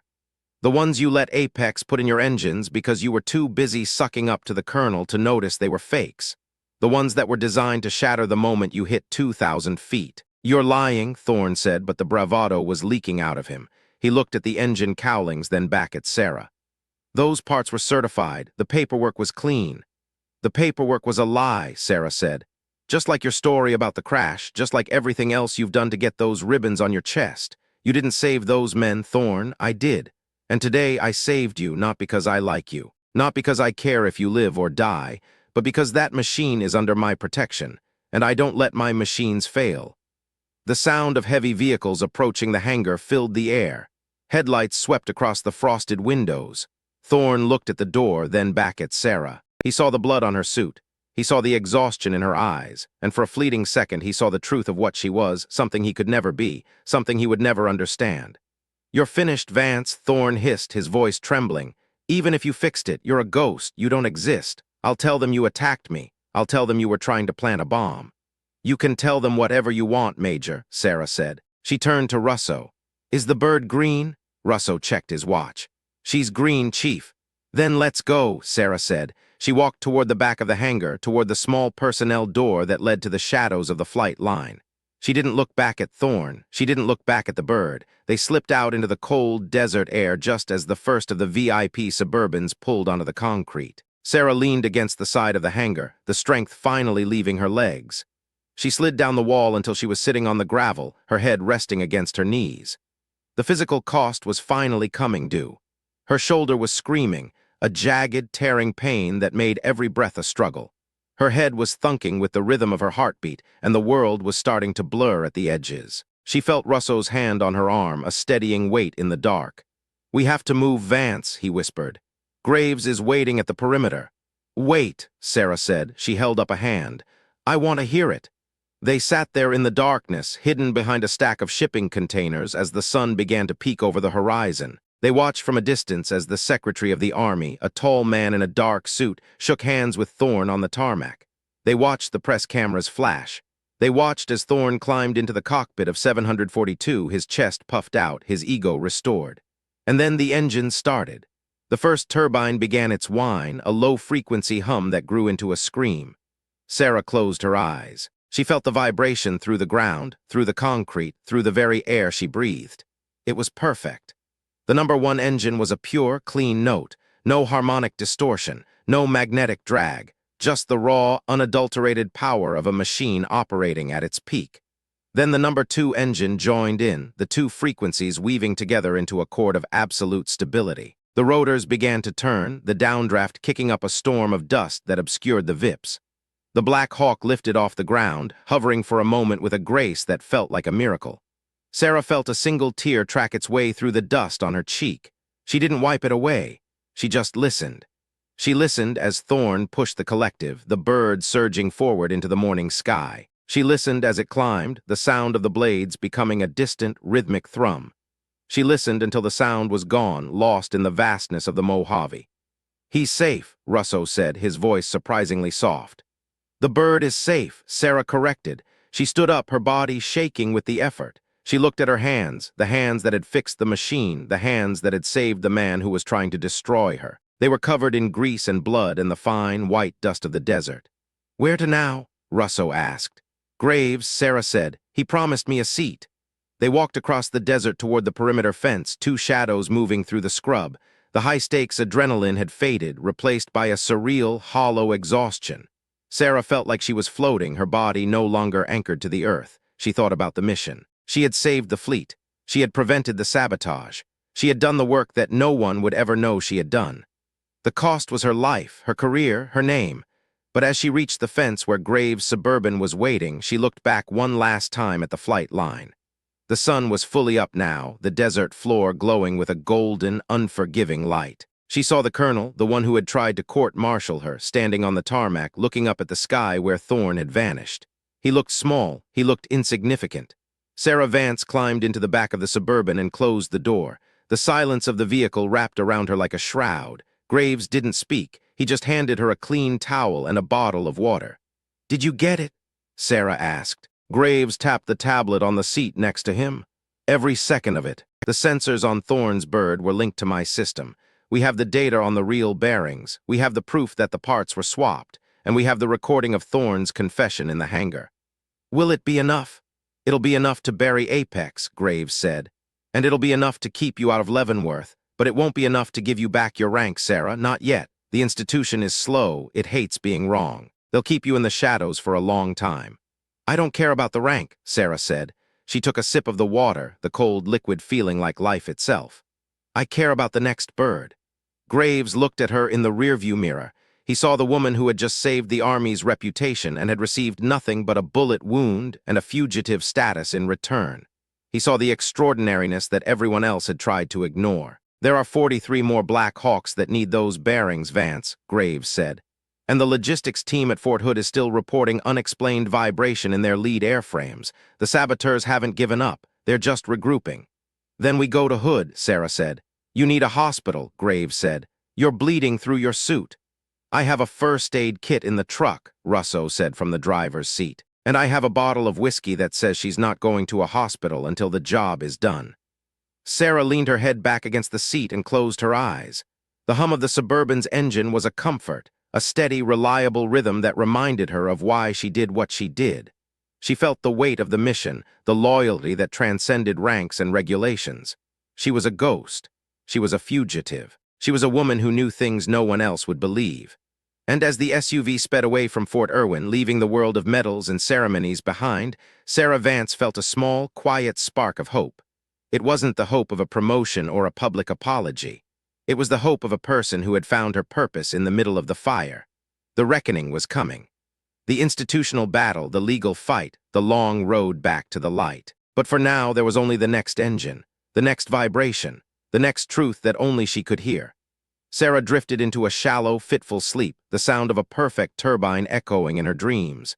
The immediate aftermath was a blur of high-speed travel and whispered conversations in darkened rooms. They didn't go to Fort Hood. Not yet. Graves took them to a black site, a nondescript safe house in the hills above Albuquerque. It was a place of white walls, sterile air, and the constant, low-level hum of high-end encryption servers. A medic finally looked at Sarah's shoulder. He was a man of few words, a former PJ who didn't ask questions about the gunshot wound. He cleaned the graze, stitched the ragged edges of the skin, and pumped her full of antibiotics and a local anesthetic that made the world feel soft and distant. Sarah spent the next 12 hours in a room with no windows, staring at a bank of monitors. She watched the news reports from Fort Irwin. She saw Thorne being interviewed on CNN, his face glowing with the manufactured light of a hero. She saw the Secretary of the Army praising the resilience of the force and the unwavering quality of our maintenance teams. She saw herself mentioned once, a person of interest in a procedural investigation, a name whispered in the hallways of the Pentagon, a ghost haunt the edges of a success story. Russo brought her a plate of eggs and a cup of black coffee at 1800. He sat on the edge of the bed, his large frame dwarfing the room. He looked tired, the lines around his eyes deeper than they had been 24 hours ago. "The bird in Hood just failed its pre-flight," Russo said, his voice a low rumble. "Tail number 812. The crew chief reported a high-frequency harmonic in the number 2 engine. They're grounding the fleet there. The colonel is panicking." Sarah set the coffee down. She felt the anesthetic wearing off, the sharp, clear edge of her mind returning. "It's starting. They're triggering the frequencies remotely." "Graves thinks they're using a mobile transmitter," Russo said. "Something on a truck or a small plane. They are moving with the units, targeting the birds as they prep for deployment. It's a precision strike on our readiness." Sarah stood up, her shoulders stiff but functional. She walked to the windowless wall, her hand reaching out to touch the cold plaster. She could feel the vibration of the safe house's ventilation system. It was off, a 3% deviation in the fan motor. "They aren't just targeting the birds," Sarah said. "They're targeting the faith. If the pilots don't trust the machines, the mission is over before it begins. They're trying to break the bond." "So what do we do?" Russo asked. "We find the transmitter," Sarah said. "The frequency has a signature, it has a voice, and I know exactly what it sounds like." She looked at Russo, her eyes burning with a controlled, quiet rage. "Get the truck, we're going to Texas." The drive to Fort Hood was a journey through the heart of a country that didn't know it was at war. They passed through small towns and vast, empty plains, the radio playing country songs and weather reports. Inside the SUV, the atmosphere was one of grim, focused preparation. Sarah had a laptop open on her lap, linked to Graves' sensor network. She was mapping the failures, looking for the pattern, the specific geographic resonance of the attacks. "There," she said, pointing to a cluster of red dots on the screen. "They're leapfrogging the bases. They hit Irwin, then they hit Hood. The next one is Campbell. They're following the logistics chain." "But why now?" Russo asked. "Why wait until the deployment window? Because that's when the eyes are on us," Sarah said. "That's when the cost of failure is the highest. They don't just want to break the machines, they want to humiliate the institution." As they crossed the Texas border, the weather turned. A massive thunderstorm began to roll in from the Gulf, the sky turning a bruised, violent purple. Lightning flickered across the horizon, illuminating the silhouettes of the oil rigs and the cattle pens. Sarah felt the storm in her bones.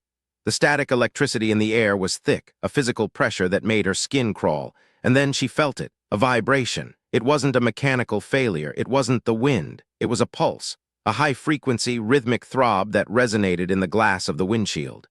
"Russo," she whispered. "Stop the car." Russo pulled onto the shoulder of the highway, the tires crunching on the gravel. Sarah stepped out into the rain, the cold water soaking through her flight suit in seconds. She stood in the middle of the road, her head tilted, her eyes closed. The storm was screaming around her, the thunder a deafening roar. But beneath it, inside it, there was a ghost. A thin, whining note that felt like a needle being driven into her ear. "It's here," Sarah said. She looked toward the horizon, where a single, unmarked white van was parked on an overpass a mile away. It looked like a construction vehicle, something mundane and invisible. But Sarah could see the antenna, a small, dish-shaped array that was pointed directly toward the flight line of Fort Hood, visible in the distance. "They're ranging the fleet," Sarah said. She didn't wait for Russo. She began to run. The rain was a wall, the wind trying to push her back. Her shoulder was screaming, the stitches pulling against her skin. She didn't care. She felt the frequency, a tether that connected her to the saboteurs. She reached the overpass just as the van began to move. "Russo, now!" The SUV roared up behind her, Russo slamming the vehicle into the back of the van, pinning it against the concrete barrier of the overpass. The sound of crunching metal was swallowed by a clap of thunder. Sarah didn't hesitate. She grabbed a tire iron from the back of the SUV and smashed the van's rear window. Inside, she saw a bank of electronics, the green glow of a spectrum analyzer illuminating the face of a man in a headset. He didn't look like a soldier. He looked like a technician, a man who sat in air-conditioned rooms and killed people with a keyboard. "Turn it off," Sarah said, her voice a low, dangerous growl. The man reached for a sidearm, but Sarah was faster. She swung the tire iron, the heavy steel catching him in the wrist with a sickening crack. The gun fell to the floor of the van. Sarah climbed inside, her eyes scanning the equipment. She didn't look for a power switch. She looked for the resonator. She found the main output lead, a thick, shielded cable that was humming with power. She grabbed the cable with her bare hands. The shock hit her instantly, a searing, white-hot jolt that felt like her heart was being squeezed by a giant fist. Her vision exploded into 1,000 points of light. She felt her muscles lock, her breath trapped in her lungs, but she didn't let go. She pulled. She put every ounce of her strength, every ounce of her rage, every ounce of her loyalty into that single movement. The cable snapped. The van went dark. The frequency stopped. Sarah collapsed onto the floor of the van, her body twitching from the residual current. She lay there in the dark, the rain drumming on the roof, the silence of the desert returning to her ears. She had stopped the pulse. She had silenced the ghost. Russo climbed into the van, his face pale with terror. He pulled her into his arms, his large hands shaking as he checked her pulse. "Vance, Sarah, talk to me." Sarah opened her eyes. The world was a blurred, chaotic mess of shadows and rain, but she could hear. She could hear the wind. She could hear Russo's heartbeat. She could hear the silence of the machines. "It's over," she whispered. "Not yet," Russo said. He looked at the technician who was whimpering in the corner. "But it's a hell of a start." They sat in the van as the sirens began to approach, the flashing lights reflecting in the raindrops on the windshield. Sarah felt the cost of the moment, the physical damage, the mental exhaustion, the absolute crushing weight of being right. She was still a ghost. She was still a fugitive. She was still standing in the shadow of a reckoning that would take years to resolve. But as she looked at the silent electronics, she felt a peace she hadn't felt since the moment Thorne's engine had first failed in the Mojave. She had saved the bird. She had saved the fleet. And she had done it on her own terms. The institution would eventually find her. The lawyers would eventually come. The medals would eventually be handed out to men like Thorne. But Sarah Vance didn't need a medal. She had the truth. And in the silence of the Texas night, that was enough. She closed her eyes and let the rain wash away the grease and the blood, waiting for the morning to come. She was barely standing, her body a map of scars and bruises, but she was standing. And as long as she was standing, the machines would never be alone. The immediate reckoning was coming, and she knew it. The police, the SID, the fallout of the chase, it was all gathering like the storm around them. But Sarah Vance was ready. She had crossed the line, she had paid the cost, and she had won the only battle that mattered to her. She breathed in the scent of ozone and wet pavement, a small, weary smile touching her lips. The mission was complete. For now. The first thing Sarah Vance noticed when the zip ties bit into her wrists was that the rain didn't sound like rain anymore. It sounded like a frantic, rhythmic tapping on a hollow tin roof, a frequency out of sync with the world she had just tried to save. She was face down on the asphalt of the Texas overpass, the grit of the road pressing into her cheek, while the strobing blue and red lights of the military police cruisers turned the falling water into a hailstorm of neon. The weight of an MP's knee was a crushing pressure in the center of her back, pinning her to the earth as if she were the very threat she had just neutralized. Behind her, she could hear Russo, big, stubborn Russo, roaring in protest until the dull asterisk thwack asterisk of a baton hitting a tactical vest silenced him into a heavy, grunting heap. They weren't being greeted as heroes who had just intercepted a saboteur's transmitter. They were being apprehended as high-value fugitives who had assaulted a civilian and destroyed government-adjacent property. Sarah didn't fight it. She lay there, her breath coming in shallow, ragged bursts, her eyes fixed on the puddle forming inches from her face. In the reflection of the oily water, she saw the ghost of the woman she used to be, the disciplined warrant officer with the pristine record, and watched as the ripples of the storm washed that image away, leaving only the shadow of a ghost. By the time they reached the holding facility at Fort Hood, the adrenaline had completely evaporated, leaving behind a cold, crystalline exhaustion that made Sarah's bones feel like they were made of lead. They didn't take her to a hospital, despite the stitches on her shoulder weeping a fresh, dark red through her flight suit, and the tremors in her hands from the electrical surge she had absorbed. Instead, they took her to a secure administrative suite in the basement of the CID building. It was a room designed to break the spirit before a single question was even asked. 4 walls of unpainted cinder block, a single metal table bolted to the floor, and a fluorescent light fixture that buzzed at a sharp, agonizing 60 hertz. Sarah sat in the lone chair, her hands cuffed to the bar beneath the table. She closed her eyes and tried to find the silence, but the buzzing of the light was like a needle scratching against the inside of her skull. Her hearing, once her greatest hidden gift, had become a prison. The shock from the transmitter cable had done something to her internal calibration. The world was too loud, too jagged, every vibration hitting her with the force of a physical blow. The door opened with a heavy, metallic groan that made Sarah flinch, though she masked the movement by shifting her weight. Colonel Holloway walked in, followed by 2 men in suits who had the unmistakable, predatory air of federal investigators. Holloway didn't look like the man who had dismissed her in the Mojave. He looked older, his face etched with a grim, simmering fury that seemed directed as much at the situation as it was at her. He dropped a thick manila folder onto the table, the sound echoing like a gunshot in the small room. He didn't sit down. He stood over her, his shadow stretching across the table until it touched her throat. "Do you have any idea?" Holloway began, his voice a low, dangerous vibration. "The level of chaos you've unleashed in the last 72 hours. We have a major claiming you assaulted him and sabotaged a lead aircraft during a VIP demonstration. We have a civilian contractor in the ICU with a shattered wrist and internal burns, claiming you attacked him on a public highway. And we have a master sergeant, a man with 28 years of honorable service, who is currently facing a general court-martial because he decided to follow you into the dark." Sarah looked up at him. Her eyes were bloodshot, the copper in them dulled by fatigue, but her gaze was steady. She didn't look for sympathy. She didn't look for a way out. She looked for the truth. "The Major's bird didn't crash, did it, Colonel?" Holloway's jaw tightened. He glanced at the 2 investigators who remained motionless by the door. "That's not the point, Vance." "It's the only point," Sarah said, her voice a dry rasp. The T-700 GE-701D engines on tail number 742 are currently the only two units in the entire 160th inventory that aren't throwing harmonic warnings. You know why?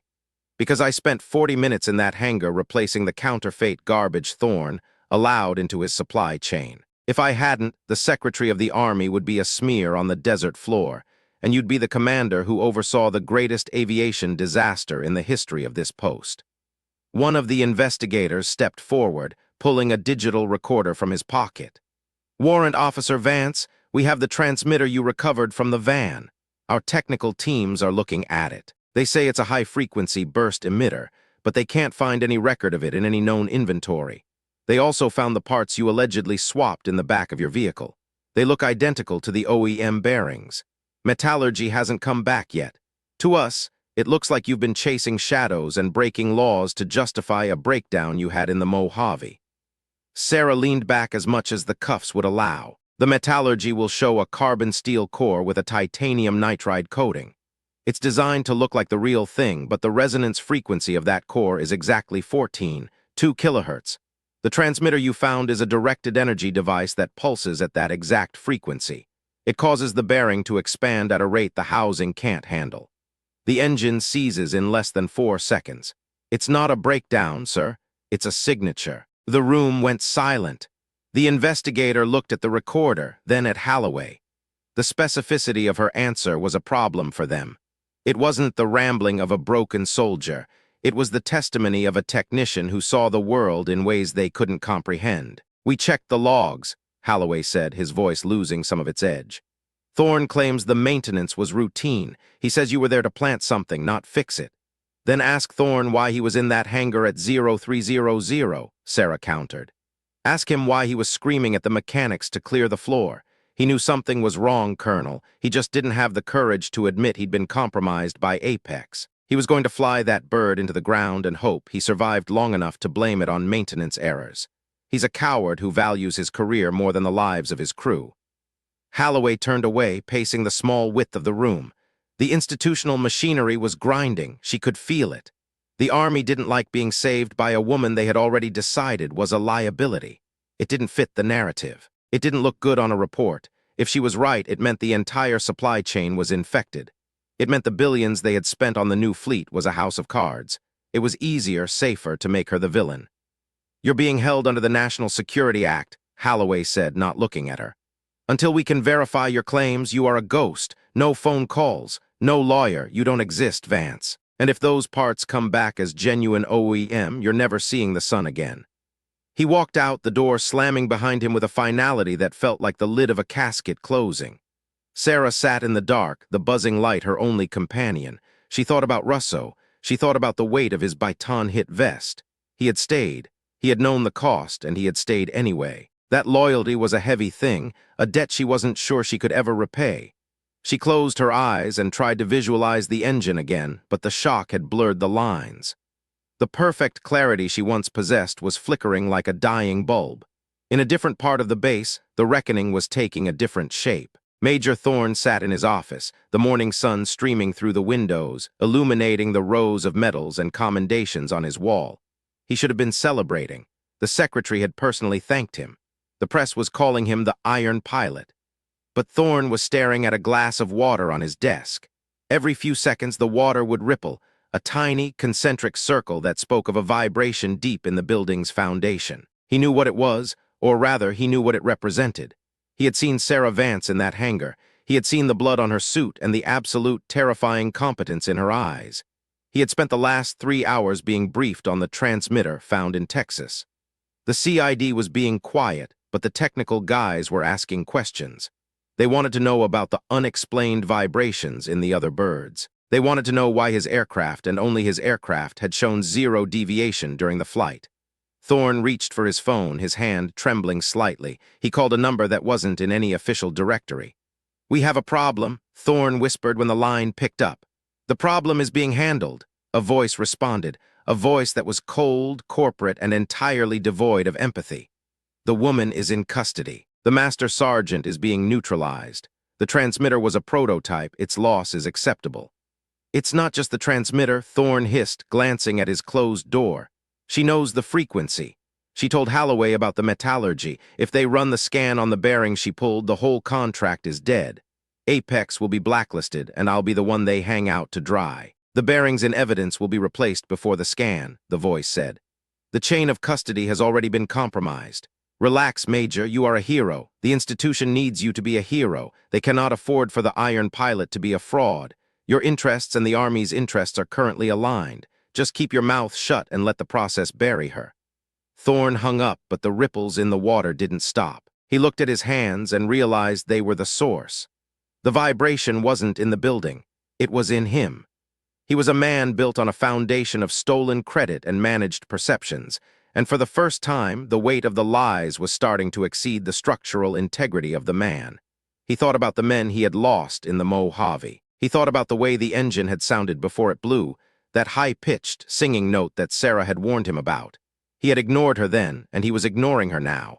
But the sound was still there, a phantom echo in the back of his mind. Days bled into a singular, gray continuity for Sarah. Time was marked only by the arrival of lukewarm meals and the periodic visits from the investigators. They were becoming more aggressive, their questions more pointed. They weren't asking about the sabotage anymore, they were trying to link her to the very people she was fighting. They wanted to know how she knew the frequency. They suggested she was part of the conspiracy, a whistleblower who had staged the events to cover her own tracks. The personal cost was arriving in full. Sarah's shoulder had developed an infection, a hot, throbbing pain that made it impossible to find a comfortable position. Her hearing was still distorted, the world a cacophony of screeching tires and slamming doors that felt like ice picks in her ears. But the worst part was the silence from the outside. She didn't know where Russo was. She didn't know if Graves had been caught. She was a woman who had defined herself by her utility, by her ability to fix the unfixable. And now she was the one who was broken, and there was no one to reach into her housing and set the gears right. On the fifth day, the door opened and a different person walked in. It wasn't Holloway or the investigators. It was a man in a worn flight jacket, his face a map of old scars and deep-set weariness. He was carrying a small plastic bag. "Sergeant Major Miller," Sarah whispered, her voice cracking. Russo didn't say a word. He walked to the table and sat down, the chair groaning under his weight. He looked like he had been through a meat grinder. His left eye was a deep, purplish bruise, and he was favoring his right arm. He placed the bag on the table. Inside were a clean T-shirt, a bottle of ibuprofen, and a single crumpled Snickers bar. "They're charging me with everything from insubordination to theft of government property," Russo said, his voice a low, gravelly rumble. "They stripped my rank. They're taking my pension. They told me if I testified against you, I might get to walk away with a general discharge under honorable conditions." Sarah looked at the bag, then at him.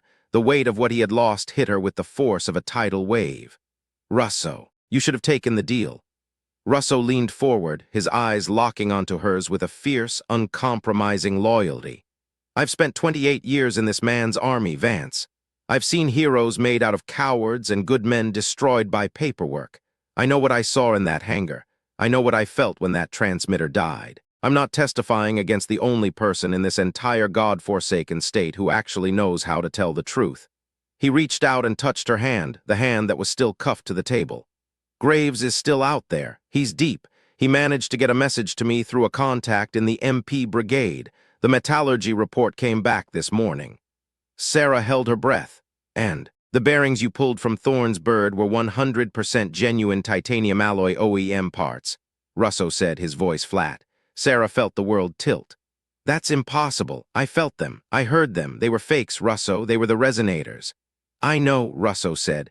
"And Graves knows, but the parts that made it to the lab aren't the parts you pulled. They switched them, Sarah.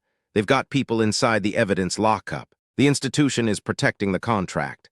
They've decided it's cheaper to bury you than it is to admit they bought 1,000 defective engines from a shell company." The dark competence that had sustained Sarah through the chase, the hangar, and the interrogation suddenly felt like a brittle shell. If the evidence was gone, if the very people she was trying to save were the ones covering up the crime, then there was no way back. The cost wasn't just her career, it was the reality she lived in. "They're moving you tomorrow," Russo whispered, leaning closer. "A medical transfer to a facility in Kansas. Once you're there, you'll be under psychiatric evaluation. You'll be medicated. You'll be helped until you can't remember the frequency anymore." Sarah felt a cold shiver run down her spine. The institution wasn't just a bureaucracy, it was a predator. It was a machine that had detected a fault in its system, and was now moving to eliminate the vibration. "Where are they taking you?" Sarah asked. "Leavenworth," Russo said, a small, grim smile touching his lips. "But I've always liked the Midwest in the fall. Don't worry about me, Chief. You just worry about staying sharp. Graves is working on something. He's got the data from the sensor link. He's trying to get it to someone outside the chain of command, someone the colonel can't touch." "Who?" "I don't know," Russo said, standing up as the MP at the door signaled that time was up. "But he told me to tell you one thing. He told me to tell you to listen for the whistle." The door closed and Sarah was alone again. Listen for the whistle. She sat in the silence, her mind racing. What whistle? A train? A signal? She closed her eyes and tried to clear the distortion in her hearing. She ignored the buzzing of the light. She ignored the thrum of the ventilation. She reached out with her mind, searching the frequencies of the building, the base, the very air. She heard it an hour later. It wasn't a physical sound. It was a resonance, a high-pitched, vibrating note that was coming from the floorboards. It was faint, almost imperceptible, but it was there. It was the frequency of the transmitter. But the transmitter was gone, locked in an evidence locker 2 buildings away. Sarah knelt on the floor, pressing her ear to the cold concrete. The sound was stronger here.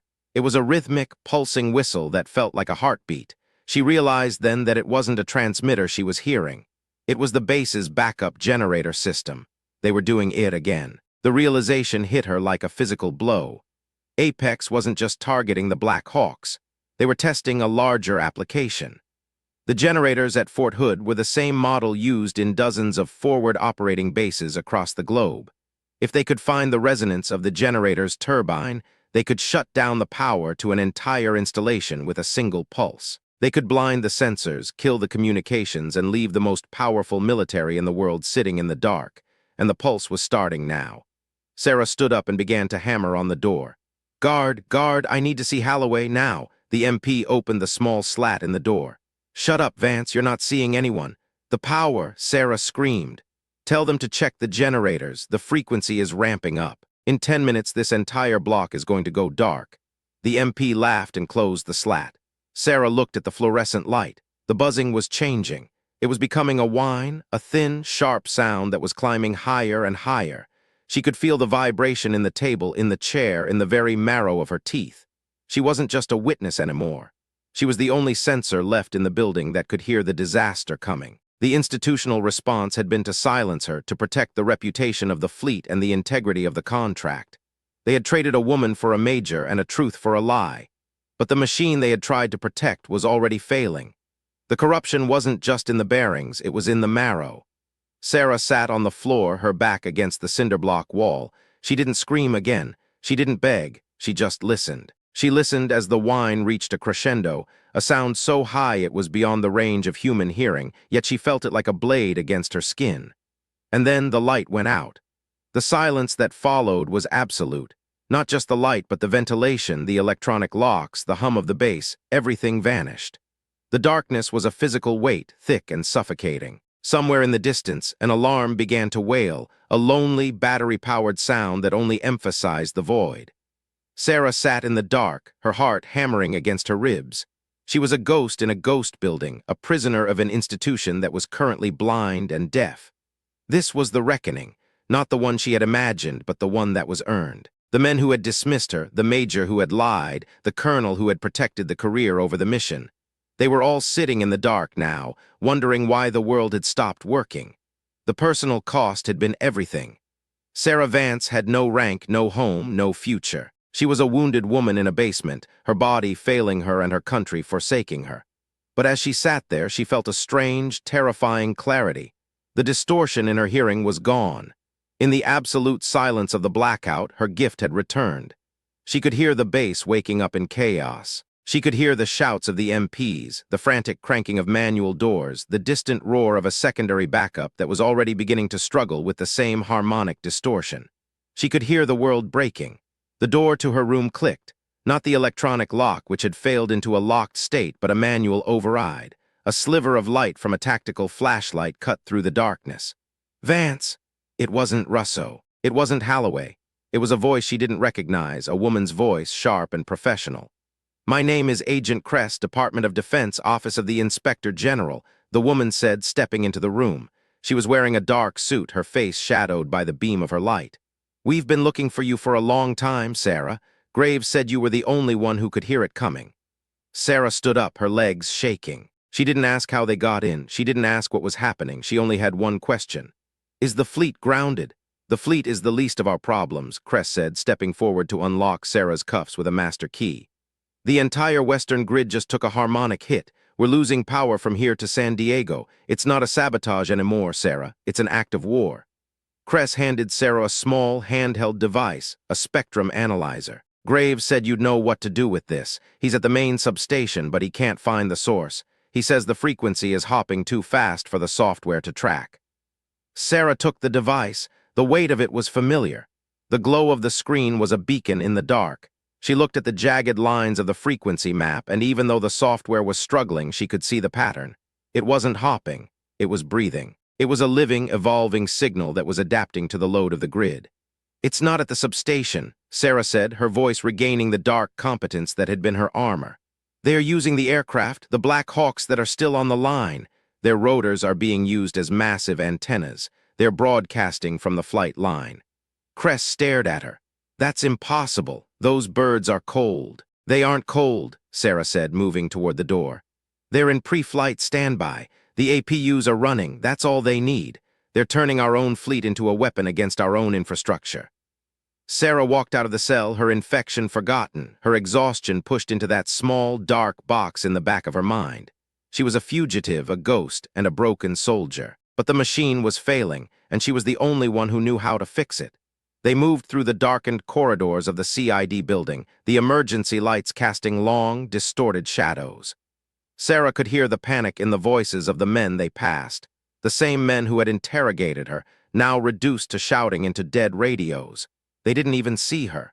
She was a shadow moving through a world that had lost its light. When they reached the surface, the sight was devastating. The sprawling expanse of Fort Hood, usually a hive of light and activity, was a black void under a moonless sky. The only lights were the fires of several transformer explosions on the horizon and the flickering beams of flashlights on the flight line. Sarah looked toward the hangars. She could hear it, a low, rhythmic thrumming that was vibrating in the very ground. It was the sound of 43 Black Hawks, their auxiliary power units humming in a deadly, synchronized chorus. "We have to get to the flight line," Sarah said. "We'll never make it," Kress said, gesturing to the chaos. "The MPs are locking down the perimeter. They think it's a physical attack. They're going to start shooting at anything that moves." "Then we don't move like soldiers," Sarah said. She looked at the dark silhouette of the maintenance hangar where she had once worked. "We move like mechanics." She turned to Kress, her eyes reflecting the distant fires. "I need you to get to the command post. Find Holloway. Tell him if he doesn't cut the fuel lines to those birds in the next 20 minutes, he won't have a base left to command. And tell him I'm going to finish the job." "What are you going to do?" Kress asked. Sarah didn't answer. She was already moving, her body low to the ground, her senses dialed into the frequency of the nightmare. She wasn't thinking about the court-martial or the prison cell. She wasn't thinking about Thorne or the stolen credit. She was thinking about the machines. She was thinking about the resonance. She reached the perimeter fence and found the gap she had used a dozen times when she was just a warrant officer looking for a quiet place to think. She slipped through the wire, the sharp metal catching on her flight suit, drawing a line of fire across her hip. She didn't flinch. The flight line was a surreal landscape of shadows and noise. The APUs of the Black Hawks were screaming, a sound that was becoming increasingly erratic as the harmonic distortion began to tear at their internals. Sarah could see the heat haze shimmering above the engine cowlings, the metal glowing a dull, angry red in the darkness. She reached the first bird, tail number 812. She climbed the ladder, her hands finding the latches by instinct. She didn't need a light. She knew this machine better than she knew herself. She swung the cowling open and reached for the main power bus. Asterisk, click, click, click. Asterisk, she began to pull the fuses, her movements a blurred ballet of steel and torque. One bird silenced, 2, 3, but there were 40 more, and the frequency was reaching a breaking point. She was on the 5th bird when she heard the sound of a vehicle approaching. A pair of headlights cut through the darkness, pinning her against the side of the engine. "Get down from there." The voice was amplified by a megaphone. It was Thorne. Sarah looked down. Thorne was standing in the bed of a Humvee, a squad of MPs with rifles leveled at her. He looked terrified, his face a mask of sweating, desperate bravado. "Vance, I knew you were behind this." Thorne screamed. "You're sabotaging the fleet. You're trying to destroy the base." "Thorne, shut up and listen." Sarah yelled back, her voice barely audible over the screaming APUs. "Look at the cowlings, they're melting. The frequency is coming from the birds. You have to help me shut them down." "She's lying." Thorne shouted to the MPs. "She's the one who planted the transmitters. Take her down, that's an order." The MPs hesitated. They saw the Iron Pilot, their hero, giving the order. But they also saw the woman, the ghost, standing on the ladder, her hands covered in grease, her eyes filled with a clarity that felt more like a warning than a threat. One of the MPs raised his rifle, his finger tightening on the trigger. Sarah didn't move. She didn't beg. She just looked at him, the frequency of the dying engines screaming in her ears, a sound like a world ending. "Listen," Sarah whispered, her voice a low, cold vibration that seemed to cut through the noise. "Just listen." In that moment, the first engine on tail number 812 disintegrated. The explosion was a spectacular, terrifying burst of blue fire and white-hot shrapnel. The turbine blades, shattered by the harmonic resonance, tore through the cowling like paper, a storm of metal that shredded the air. The MP dropped his rifle and dove for cover. Thorne was thrown from the back of the Humvee by the shockwave, landing in a heap in the dust. Sarah held on to the maintenance ladder, the heat of the blast searing her face. She didn't look at the fire. She looked at the next bird in the line. The reckoning had arrived.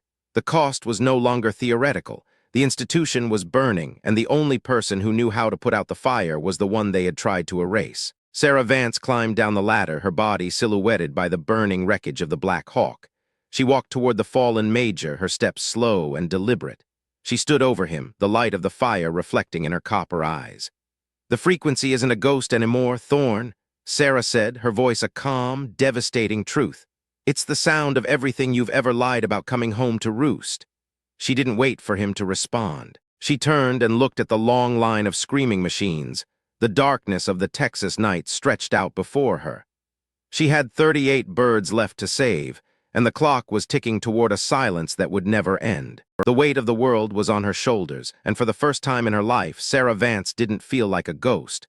She felt like a storm. She turned back to the remaining MPs who were staring at her in a mixture of awe and terror. "If you want to live through the night," she said, her voice ringing with the authority of someone who had already paid the price, "you're going to do exactly what I tell you." The resolution was still miles away, hidden in the smoke and the shadows of a country that was currently blind.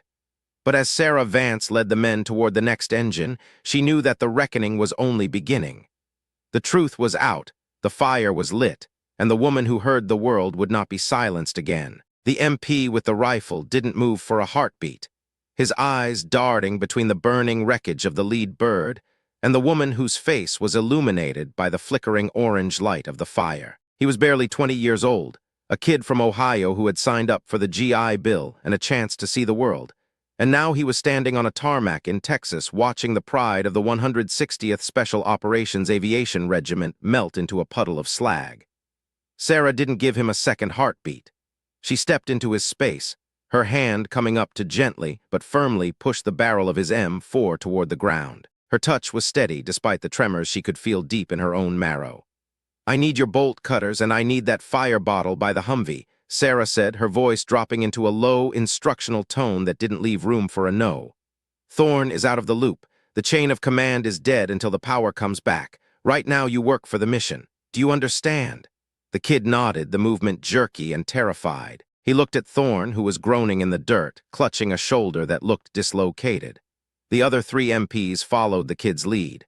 In the vacuum of leadership, they gravitated toward the only person who looked like she knew why the world was ending. "Get to the APUs," Sarah commanded, already turning back toward the line of aircraft. "Don't try to shut them down through the cockpit. The software is compromised. You have to pull the emergency fuel shutoff cables manually. They're located in the portside service panel. If the panel is too hot to touch, use your jackets. Move." They moved. Sarah watched them go, her vision tunneling as the exertion began to claw at her infected shoulder. The world was a cacophony of screaming turbines and the high, singing whistle of the resonance. To the MPs, it was just noise. To Sarah, it was a map. She could hear the lead birds, the ones that had been modified with the apex resonators, acting as the conductors for the rest of the fleet. They were the ones driving the frequency into the ground, turning the copper veins of the base into a massive, vibrating antenna. She reached tail number 742, the one she had worked on in the dark, the one she had tried to save. It was screaming the loudest. The cowling was already beginning to buckle, the paint bubbling and peeling away in long, charred strips. She climbed the side of the fuselage, her boots slipping on the hydraulic fluid that was leaking from the stressed seals. The heat was a wall, a physical barrier that tried to push her back, but she leaned into it. She reached for the service panel, her fingers screaming as they touched the blistering metal. She didn't feel the pain as a sensation anymore. She felt it as a data point, a temperature, a resistance. She yanked the panel open, the hinges screaming in protest. Inside, the turbine was a blur of motion, a spinning ghost that was vibrating at a rate that made the air around it shimmer. She found the emergency cable, a T-handle coated in red rubber. It was supposed to be a simple pull, but the vibration had jammed the mechanism. Sarah braced her feet against the fuselage and pulled. Nothing. She pulled again, her teeth grinding together until she could taste the copper of her own blood. The resonance was climbing now, a sound so sharp it felt like it was trying to peel the skin from her bones. She could hear the grid failing, not just here but miles away, the sound of the world's heartbeat skipping. "Come on," she hissed, her voice lost in the roar. "Come on, you piece of junk." She reached into her flight suit and pulled out a small, heavy-duty multi-tool, the one Russo had given her when she finished her warrant officer training. She jammed the pliers into the gap of the handle and used it as a lever. She threw her entire weight backward, her vision turning white. The cable snapped. The silence that followed was not a true silence, but the sudden absence of one specific, agonizing note. The turbine began to spool down, a dying groan that felt like a victory. Sarah collapsed against the side of the bird, her breath coming in ragged, sobbing gasps. One down. She didn't have time to celebrate. The other birds were still screaming. She looked down and saw the MPs struggling with tail number 708. They couldn't get the panel open. She slid down the side of 742, her feet hitting the asphalt with a jarring impact that sent a fresh wave of agony through her shoulder. She ran toward them, her movements lurching and uncoordinated, but her eyes never left the target. For the next 20 minutes, time ceased to exist in a linear fashion. It was a sequence of heat, metal, and the frantic, rhythmic pulling of cables. Sarah moved from bird to bird like a ghost of the flight line, her hands raw and bleeding, her hair singed by the venting gases. She was no longer a woman or a soldier or a prisoner. She was a mechanic. She was the one who stood between the machine and the disaster. By the time the last APU spun down, the flight line was a graveyard of smoke and cooling metal. The only sound was the distant wail of fire sirens and the crackle of the burning lead bird. Sarah stood in the center of the tarmac, her arms hanging limp at her sides, her head bowed. The silence was heavy, a thick velvet weight that pressed against her ears. "Chief!" She turned slowly. The young MP was standing a few feet away, his face covered in soot, his uniform torn. He was holding the bolt cutters like a holy relic. Behind him, a fleet of black subs was roaring onto the flight line, their headlights cutting through the smoke like the eyes of predators. Sarah didn't run, she didn't hide. She watched as the vehicles skidded to a halt, forming a perimeter around her. Men in tactical gear and dark windbreakers spilled out, their movements precise and practiced. Among them, she saw Holloway. He looked diminished, his uniform rumpled, his face a mask of exhaustion and something that looked very much like shame. Beside him was Agent Kress. She looked at Sarah, her expression unreadable, and then she looked at the silent, smoking fleet. She didn't say a word, she just nodded, a small, sharp movement that acknowledged the impossible. "Warrant Officer Vance," Holloway said, his voice cracking as he stepped into the circle of light. You need to step away from the aircraft." Sarah looked at him. She looked at the men in the dark suits. She looked at Thorne, who was being loaded into an ambulance by two grim-faced MPs. She didn't feel anger. She didn't feel vindication. She just felt empty, like a vessel that had been drained of everything but the echo of the noise. "It's over, Colonel," Sarah said, her voice a flat, dead thing. "The resonance is gone. You can tell your friends at Apex that the fleet is grounded, permanently."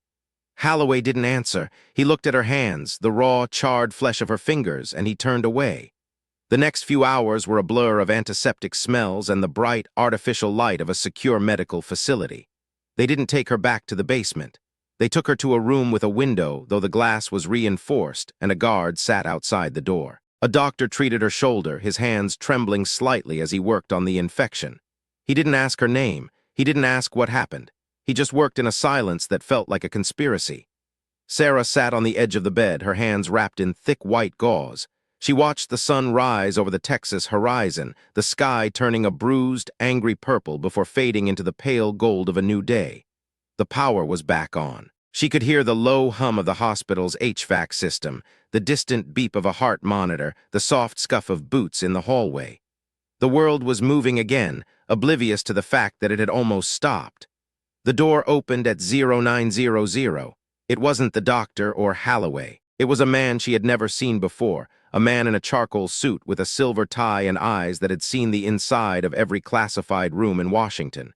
He was carrying a slim leather briefcase. He sat in the chair by the window and looked at her for a long time. "My name is Assistant Director Vance," he said. He paused, a ghost of a smile touching his lips. "No relation. I'm with the Department of Justice." Sarah didn't say anything. She waited. She was good at waiting. "What happened last night has been classified as a localized technical malfunction exacerbated by a weather-related grid instability," the man said, his voice smooth and devoid of inflection.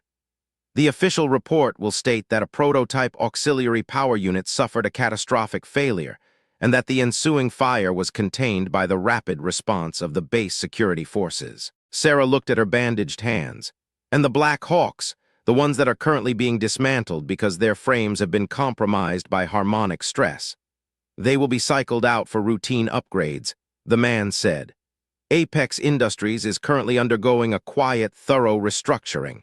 Several key executives have resigned for personal reasons. Major Thorne is being processed for a medical discharge due to stress-related incidents during the Mojave exercise. He will not be facing a court-martial. The institution cannot afford the optics of a hero pilot being a traitor." Sarah felt a cold, sharp stone settle in her stomach. "And me, and Russo?" The man leaned forward, his expression sharpening. "Master Sergeant Russo is being allowed to retire with his full pension. His record will show a final commendation for meritorious service under duress. It was the best we could do, given the complexities of the situation." "And me," Sarah repeated. "You are a problem, Sarah," the man said. "You were right. You were right about everything. You saved the grid. You saved the fleet. And in doing so, you exposed a rot that reaches into the very heart of the procurement process. If we acknowledge what you did, we have to acknowledge why you had to do it. We have to admit that the system failed. We have to admit that we were blinded by the very technology we were trying to deploy." He opened his briefcase and pulled out a single sheet of paper. "This is a non-disclosure agreement. It is the most comprehensive document of its kind I have ever drafted. If you sign it, you will receive an honorable discharge. Your medical expenses will be covered for life. You will be given a civilian identity, a modest stipend, and a clean slate. You will walk away and you will never speak of the frequency, the resonators, or Apex Industries again." Sarah looked at the paper. "And if I don't sign? Then we proceed with the charges," the man said, his voice softening but losing none of its threat. "Assault on a superior officer, theft of government property, sabotage. The technical malfunction will be rewritten as a deliberate act of domestic terrorism by a disgruntled warrant officer with a history of psychological instability. You will spend the rest of your life in a cell at Leavenworth, and the truth will die with you anyway." The silence in the room was absolute. Sarah looked out the window. A bird was perched on the ledge, its small, feathered chest heaving with the effort of a song she could no longer hear properly. Her gift was muffled now, a dull echo of the clarity she once possessed. The shock, the fire, and the trauma had finally done what the institution couldn't. They had dampened the signal. "I want to see Russo," Sarah said. "He's waiting for you in the transport," the man said. "He's already signed." Sarah picked up the pen with her bandaged hand. The movement was clumsy, the pain a sharp reminder of the cost. She didn't read the fine print. She knew what it said. It said she didn't exist. It said her service didn't matter. It said the truth was a commodity that could be bought and sold for the sake of the narrative. She signed her name, Sarah Vance. The letters were jagged and uneven, the signature of a woman who was leaving herself behind. The transport was a nondescript white van with tinted windows. It was waiting in the basement garage of the medical facility. When the doors opened, Sarah saw Russo sitting on the bench seat. He looked older, his face etched with a weariness that went deeper than bone. He had a small duffel bag at his feet, everything he owned that hadn't been impounded or destroyed. Sarah sat down beside him. The van pulled out of the garage and into the bright, blinding heat of the Texas morning. They drove in silence for a long time, leaving the sprawling gates of Fort Hood behind them. They passed the strip malls, the fast food joints, the used car lots with their flapping plastic flags. They passed the world they had served, a world that would never know their names. "Where are you going?" Russo asked, his voice a low rumble. "North," Sarah said. "Maybe Montana, somewhere quiet, somewhere with no machines." Russo nodded. He reached into his pocket and pulled out a small, heavy object. He handed it to her. It was her multi-tool, the one she had used on the flight line. The metal was blackened and pitted, the plastic handles melted away, but the steel core was still there. "Graves found it on the tarmac," Russo said. "He told me to give it back to you. He stayed in. They moved him to a radar station in Alaska. He said to tell you the signal is clear." Sarah took the tool. It felt heavy in her hand, a piece of the reality she was leaving behind. "And Graves, why did they let him stay?" "Because they need him," Russo said, a grim smile touching his lips. "They need someone who knows what to listen for, even if they'll never admit it. He's the insurance policy, Sarah, the one they keep in the basement just in case the ghosts come back." They stopped at a Greyhound station in a small town 2 hours north of the base. The air was thick with the smell of diesel and stale coffee. Russo got out first. He stood by the door of the van and looked at her, his eyes filled with a loyalty that had cost him everything. "You were the best soldier I ever served with, Chief," Russo said, "and I've served with a lot of them." "I wasn't a soldier, Russo," Sarah said, stepping out into the heat. "I was just a mechanic." "Same thing," Russo said. He reached out and squeezed her shoulder, the good one. "Keep your ears open." "I can't hear it anymore," Sarah said, her voice a whisper. "It's gone." Russo looked at her for a long time, his gaze steady. "Maybe, or maybe you just finally found the silence you were looking for." He turned and walked toward the bus, his gait heavy and slow. Sarah watched him go until he was swallowed by the crowd of travelers.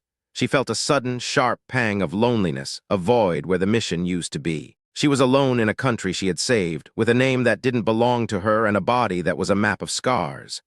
She walked into the station and bought a ticket for Billings. She had 6 hours to kill. She sat on a plastic bench and pulled the blackened multi-tool from her pocket. She opened the blade, the movement was stiff, the metal scraping against the grit, and began to clean the charred plastic from the handle. It was a slow, meditative process. As she worked, she began to notice things. The way the overhead fan clicked every 4 seconds, the rhythmic tapping of a woman's heels on the linoleum, the distant, low-frequency hum of a refrigerator in the snack bar. She closed her eyes and let the sounds wash over her. It wasn't the gift, not the way it had been. It was something else, a new calibration. The world wasn't silent. It was just singing a different song. 6 months later, Sarah Vance sat on the porch of a small, weather-beaten cabin on the edge of the Custer-Gallatin National Forest. The air was cold and crisp, smelling of pine needles and the coming snow. She was wearing a thick wool sweater that hid the scars on her shoulder, and her hands, though still marked by the burns, were steady. She had a job in town, working for a man who fixed tractors and old Ford trucks. He didn't ask her about her past, and she didn't volunteer it. He just knew that she could hear a misfire before the engine even started, and that she could tune a carburetor by the vibration of the steering wheel. He called her a natural. Sarah just called it work. The sun was dipping below the peaks of the mountains, casting long, blue shadows across the valley. It was the blue hour, that time of day when the world seemed to hold its breath. Sarah sat in her rocking chair, a cup of lukewarm coffee in her hand, and watched the first stars begin to poke through the deepening sky. She thought about the desert. She thought about the sound of the Black Hawk engines at dawn, that perfect, powerful roar that used to make her heart race. She thought about the weight of the uniform, the sense of purpose that had once been her entire identity. She missed it sometimes, the clarity of the mission, the brotherhood of the hangar. But the cost had been too high. The institution had taken her gift and tried to turn it into a weapon, and when she refused, they had tried to turn it into a madness. She reached down and patted the head of the stray dog that had wandered onto her porch a month ago and never left. He was a scruffy, indeterminate breed with one ear that stood up and one that flopped over, and he had a habit of barking at the wind. She called him Echo. Echo pricked up his ears and let out a low, inquisitive woof. Sarah listened. At first she heard nothing but the wind in the trees. Then she heard it, a distant, rhythmic thumping. It was faint, a vibration in the air rather than a sound. It was coming from the south, moving fast. A few minutes later, a lone helicopter appeared over the ridge. It was a Black Hawk, its silhouette unmistakable against the fading light. It was flying low, following the contour of the valley, its rotors beating a steady, familiar tattoo. Sarah stood up, her hand gripping the railing of the porch. She watched as the bird swept past, the sound of its engines filling the valley. She waited for the note, the high, singing whistle of the resonator. She waited for the discordance, the sound of the machine being pushed past its breaking point. But the note didn't come. The engine sounded clean. It sounded balanced. It sounded the way a machine was supposed to sound when the people who built it cared more about the lives of the crew than the margin of the contract. Sarah watched until the bird was a tiny speck on the horizon, until the sound of its rotors had faded into the silence of the mountains. She felt a strange, quiet peace settle over her. Graves was still out there. The signal was clear. The rod had been cut out, at least for now, and the fleet was flying right. She had paid for that flight with her name, her career, and a piece of her soul. She would never receive a medal. She would never see her face on a wall of heroes. She would never be anything more than a ghost in a cabin in Montana. But as she sat back down in her chair, she realized that it didn't matter. The mission didn't require an audience. The truth didn't require a witness. It only required someone who was willing to listen when everyone else was shouting. She picked up her coffee and took a sip. It was cold, but she didn't mind. The silence of the forest was deep and ancient, a frequency that couldn't be sabotaged or sold. She closed her eyes and let the world drift away, her mind finally, truly at rest. She wasn't a soldier anymore. She wasn't a warrant officer. She wasn't a ghost. She was just a woman who knew how things worked. In the distance, a coyote howled, the sound echoing through the valley like a lonely, beautiful signal. Sarah didn't flinch. She didn't analyze the frequency. She just listened to the music of the world, a world that was still turning, one breath at a time. The cost had been everything, but the silence was finally her own. She leaned her head back against the wood of the cabin and watched the last light fade from the peaks. The engine of her life was finally in tune.